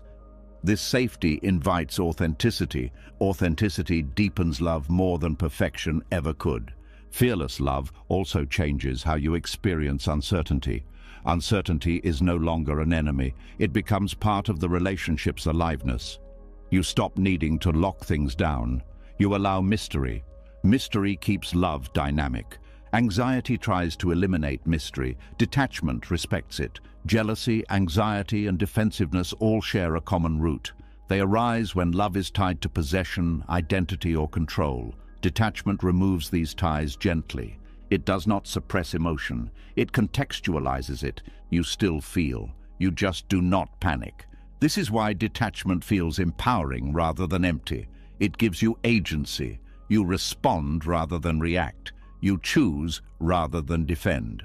Fearless love does not demand that nothing goes wrong. It trusts that even if something does, you will meet it with integrity. This trust changes behavior. You are less reactive, less suspicious, less guarded. People often mistake fearlessness for indifference, but indifference does not care. Fearless love cares deeply. It just does not cling. Clinging creates fragility. Detachment creates resilience.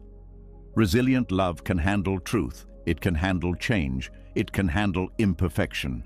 This does not mean it tolerates harm. It means it responds to harm without losing itself. Fearless love does not need to dominate or submit. It stands on equal ground. Equality dissolves power struggles. Power struggles fuel fear. Detachment returns love to equality. You meet each other as free beings, not as possessions. This meeting is alive. It is dynamic. It is honest. Fearless love also allows joy without guilt. You enjoy moments without worrying that happiness will be taken away. You stop tempering joy to protect against disappointment. Joy becomes full. This fullness nourishes love. Detachment also dissolves comparison. You stop measuring your relationship against others. You stop worrying about who has more or better. Comparison fades because ownership fades. What remains is appreciation. Appreciation thrives where fear is absent. Fearless love does not need to prove itself. It does not need to be defended. It does not need to be secured. It exists because it is chosen. Choice is the opposite of fear. When love is chosen freely, it carries strength. When it is chosen under fear, it carries tension.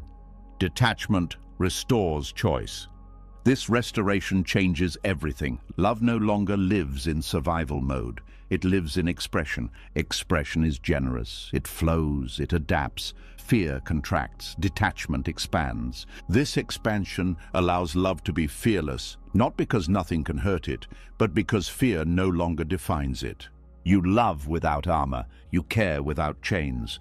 You stay open without guarding. This openness is not naive. It is wise. It knows that nothing can be owned and nothing needs to be. Love does not need possession to exist.